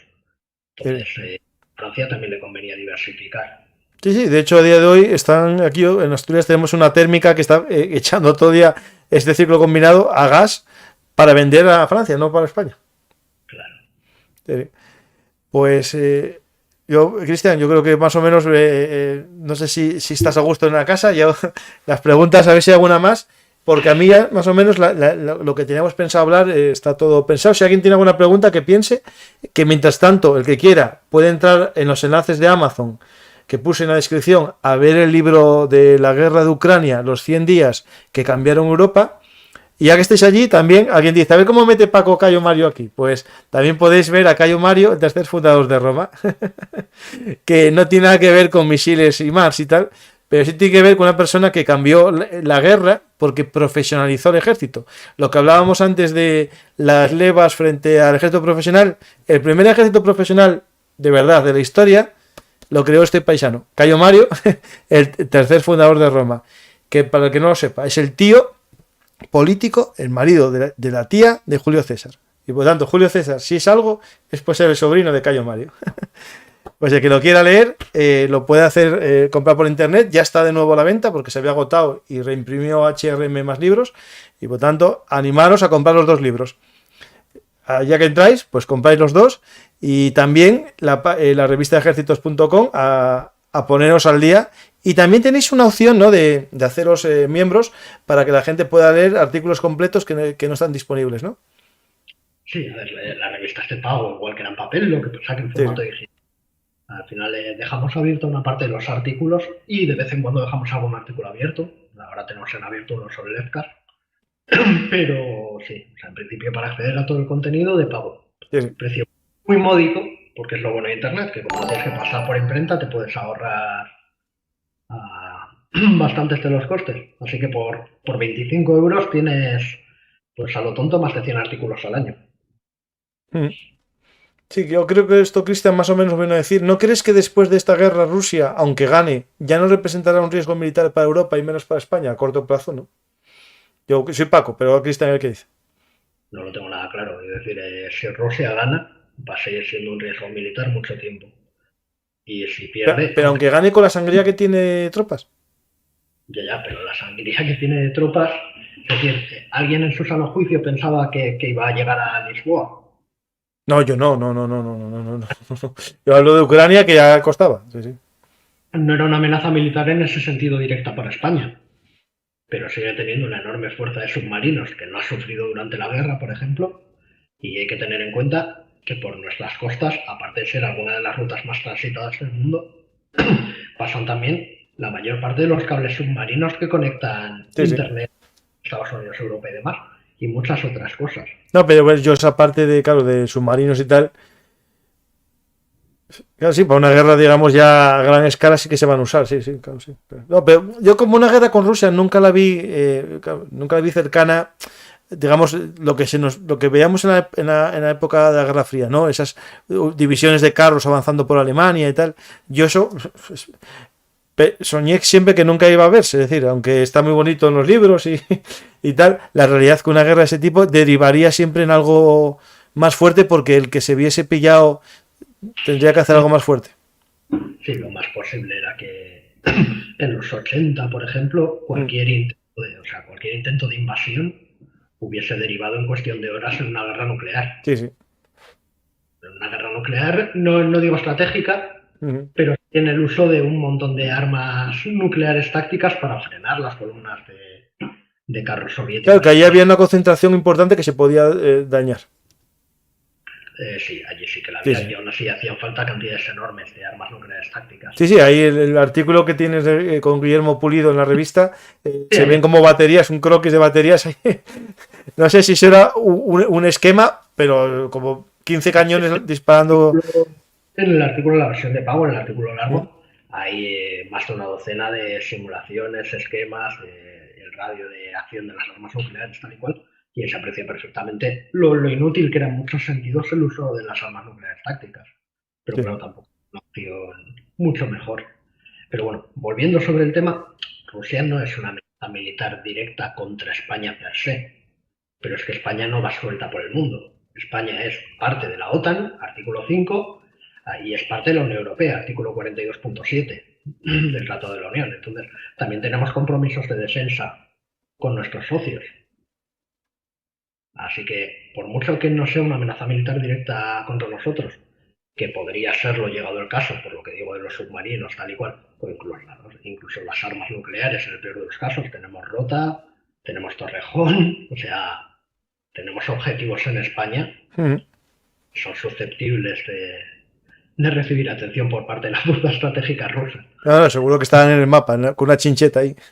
Claro. Entonces, Rusia, gane o pierda la guerra, va a seguir siendo un problema militar. Lo que pasa es que si la pierde, y más si sigue perdiendo, sigue erosionándose, va a seguir, va a ser un problema más llevadero, máxime cuando Europa se está rearmando a marchas forzadas. Porque al final la mejor garantía de todo esto siempre es la disuasión. Es decir, la guerra es el mayor fracaso que puede contemplar el ser humano. Sí, sí, es cuando ya no hay una forma pacífica de resolver los problemas, claro. Y si esta guerra ha sido posible es porque Europa no ha hecho los deberes. Ha tenido desde 2014 para tomar medidas para disuadir a Rusia de intervenir y no ha hecho nada. O sea, es nuestro manirrotismo, nuestra incapacidad para aceptar que puede haber guerras en el mundo, lo que ha conducido paradójicamente y una vez más a una guerra. Sí, sí. No, no, estoy contigo, ¿eh? Incluso de negociar, ¿eh? Y a ver, a lo mejor es que es muy complejo hablar del tema, ¿no? Porque a lo mejor Crimea, pues haber negociado una paz, pero claro, es Ucrania la prueba la que es la que pierde, ¿no? Es decir, yo me acuerdo al principio de todo esto que Putin decía que quería hablar solo con Estados Unidos el futuro de Ucrania. Es decir, por supuesto. Eso ya me recuerda al siglo XIX y todos los acuerdos aquellos de me reparto el mundo, ¿no? Con una línea, ¿no? Con un mapa. Pues esto, que Putin no considera un interlocutor válido, por ejemplo, a Borrell, que es el alto representante de la Unión Europea. No se reuniría nunca con Borrell. ¿Quién es? ¿Qué pinta? No, porque él no considera, claro, que él está por el Estado-Nación, claro, sí. Claro, ¿cuántos misiles nucleares tiene Borrell? No. Sí, sí. ¿Putin habla con Scholz? Pocas veces. ¿Putin habla con Sánchez? No creo que sepa ni qué es. ¿Con quién habla? Con Macron. Sí, sí. Al final el mundo, nos guste o no nos guste, es como es. Si no quieres asumir cómo es, pues mira, al final la historia siempre te pasa por encima. Bueno, claro, tienes que tener en cuenta de esa gente, a lo mejor no sabe nada de historia y segundo tampoco le importa. Y están fijándose en lo que pasa en un balcón, que gritan de uno a otro. Pues, Cristian, hay más preguntas. Hay una que me parece buena y graciosa. ¿No tiene que haber España dado Uros Bantac porque son muy útiles para la guerra que está usando Ucrania, estas unidades ligeras, y hubiese sido un buen marketing? Sí, la verdad que sí. Habría sido un marketing espectacular. Sí, sí, sí. Están Humvees allí y seguro que el Uro Bantac en las versiones ST5 es mucho mejor vehículo que un Humvee. Pero lo que hemos mandado son unos pocos Aníbal. Sí.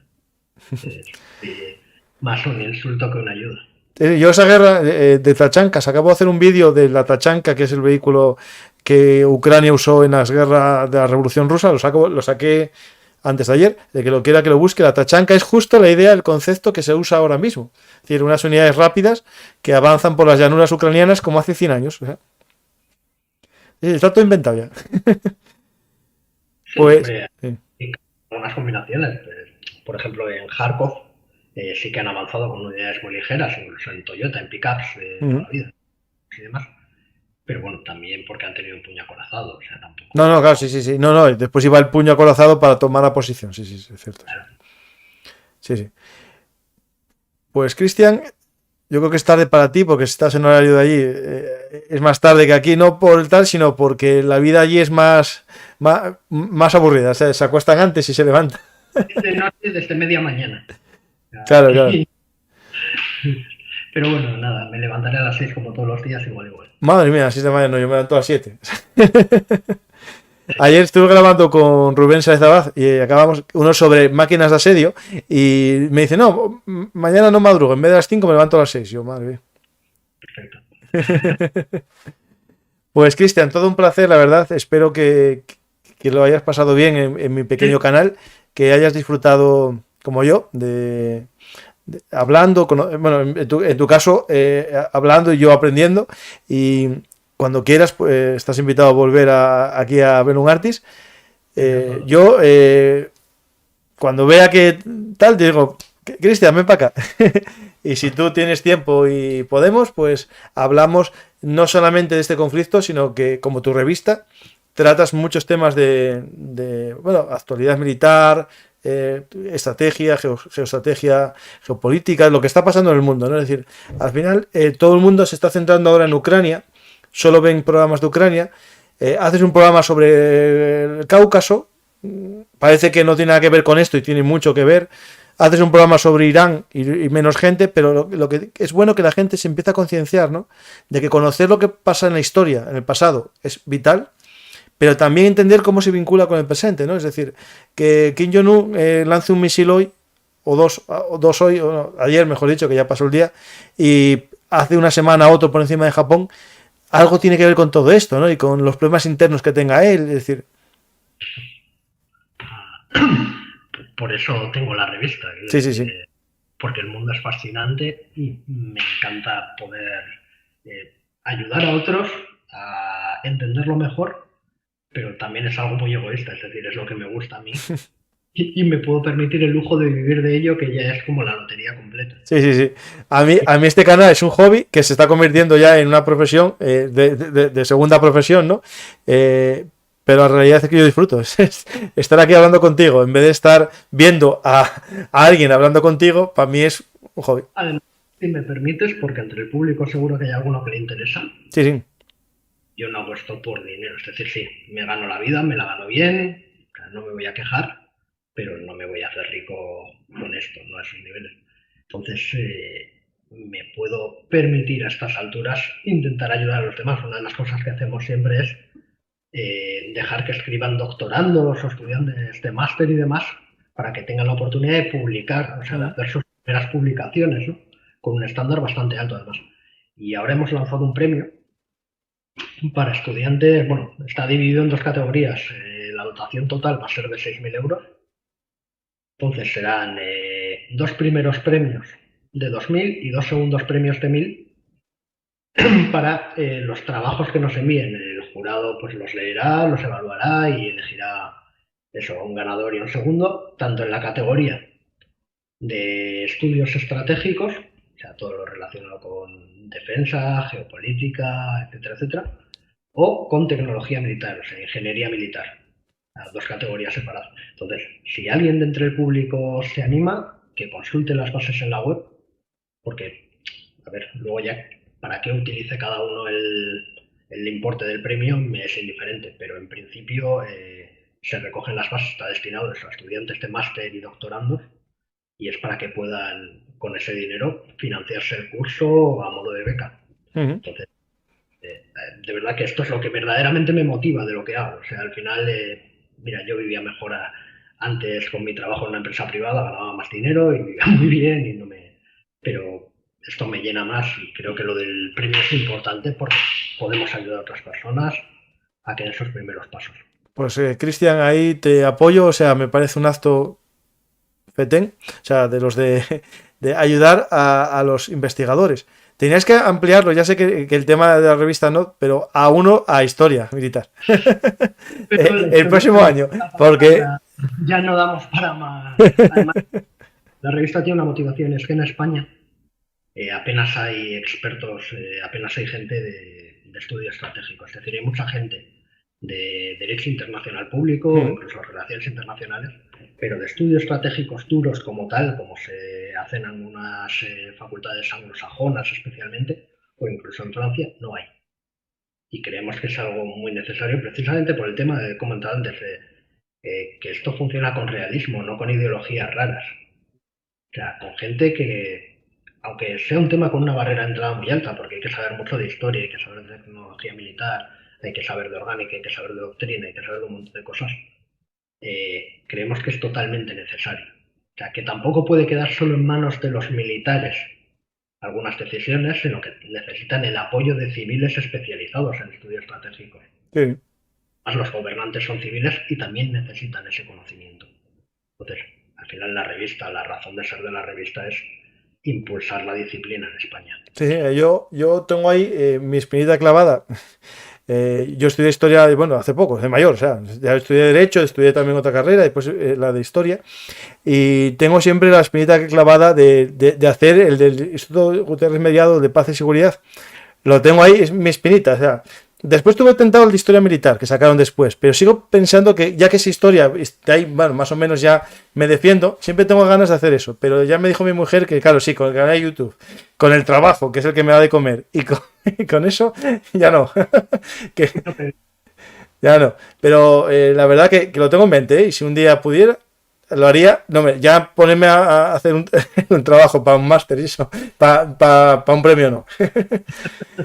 Pues Cristian, la verdad animo a la gente a que y muchos oyentes son estudiantes de esos ciclos, de esos másters o cursos de posgrado, y que se animen, vean las bases y que lo hagan, sí. Incluso uno vinculado geoestrategia e historia, que también eso valdría, porque al final está todo vinculado, sí. Pues Cristian, muchas gracias, la verdad. Animo a la gente a que vea tu revista, a que se dé alta. Yo, mira, no estoy abonado porque no tengo tiempo, pero lo estuve pensando para ver el de Cristian y me voy a animar, me voy a darme de alta y a sacar tiempo para leer, que es el problema que tengo, porque no tengo tiempo. Nos pasa a todos. Pues Cristian, encantado, espero que vuelvas, ya estás invitado, ya tengo tus contactos ya personales, que es lo importante. Volveré, eso ahí, como MacArthur. No como Chamberlain, que no volvió. Pues muchas gracias y Cristian, voy a despedirme del público y agradecerles a todos que hayan estado aquí aprendiendo. Agradezco a los mecenas, agradezco a la gente que dio los superchats, esas propinas que me ayudan a seguir contando historias, porque también es un hobby, pero bueno, si dedico casi 3 horas al día, hay que también entender que es algo más que un hobby. Muchas gracias a todos y espero que durante mucho tiempo sigáis aprendiendo historia militar en el canal Bellum Artis. Ahora que estamos hablando de actualidad, y voy a intentar que todas las semanas haya algo de actualidad, geoestrategia, geopolítica, para que aprendamos también a cómo traemos la historia al presente para entender el futuro, que era el lema que puse en el blog en el año 2011, conocer el pasado para entender el presente y el futuro. Fue el lema en el 2011 cuando creé el blog y creo que ahora estoy cumpliendo ya más ese objetivo. Muchas gracias a todos y si os ha gustado este programa, hacer caso a Florian, el moderador, que pedía darle a me gusta, darle like y compartir. Muchas gracias a todos y espero que sigáis escuchando nuestras historias habladas durante mucho tiempo. Y si queréis apoyarnos en nuestros sistemas de micromecenazgo, en patreon.com y en PayPal. También en YouTube y en iVoox. Muchas gracias a todos y hasta la próxima. Hola, amigos de la Historia Militar. Si os ha gustado este contenido, por favor, apoyadnos en iVoox, YouTube o Patreon. Recordad que Bellum Artis es vuestro canal de historia militar y trabajamos para daros los mejores contenidos. Muchas gracias a todos.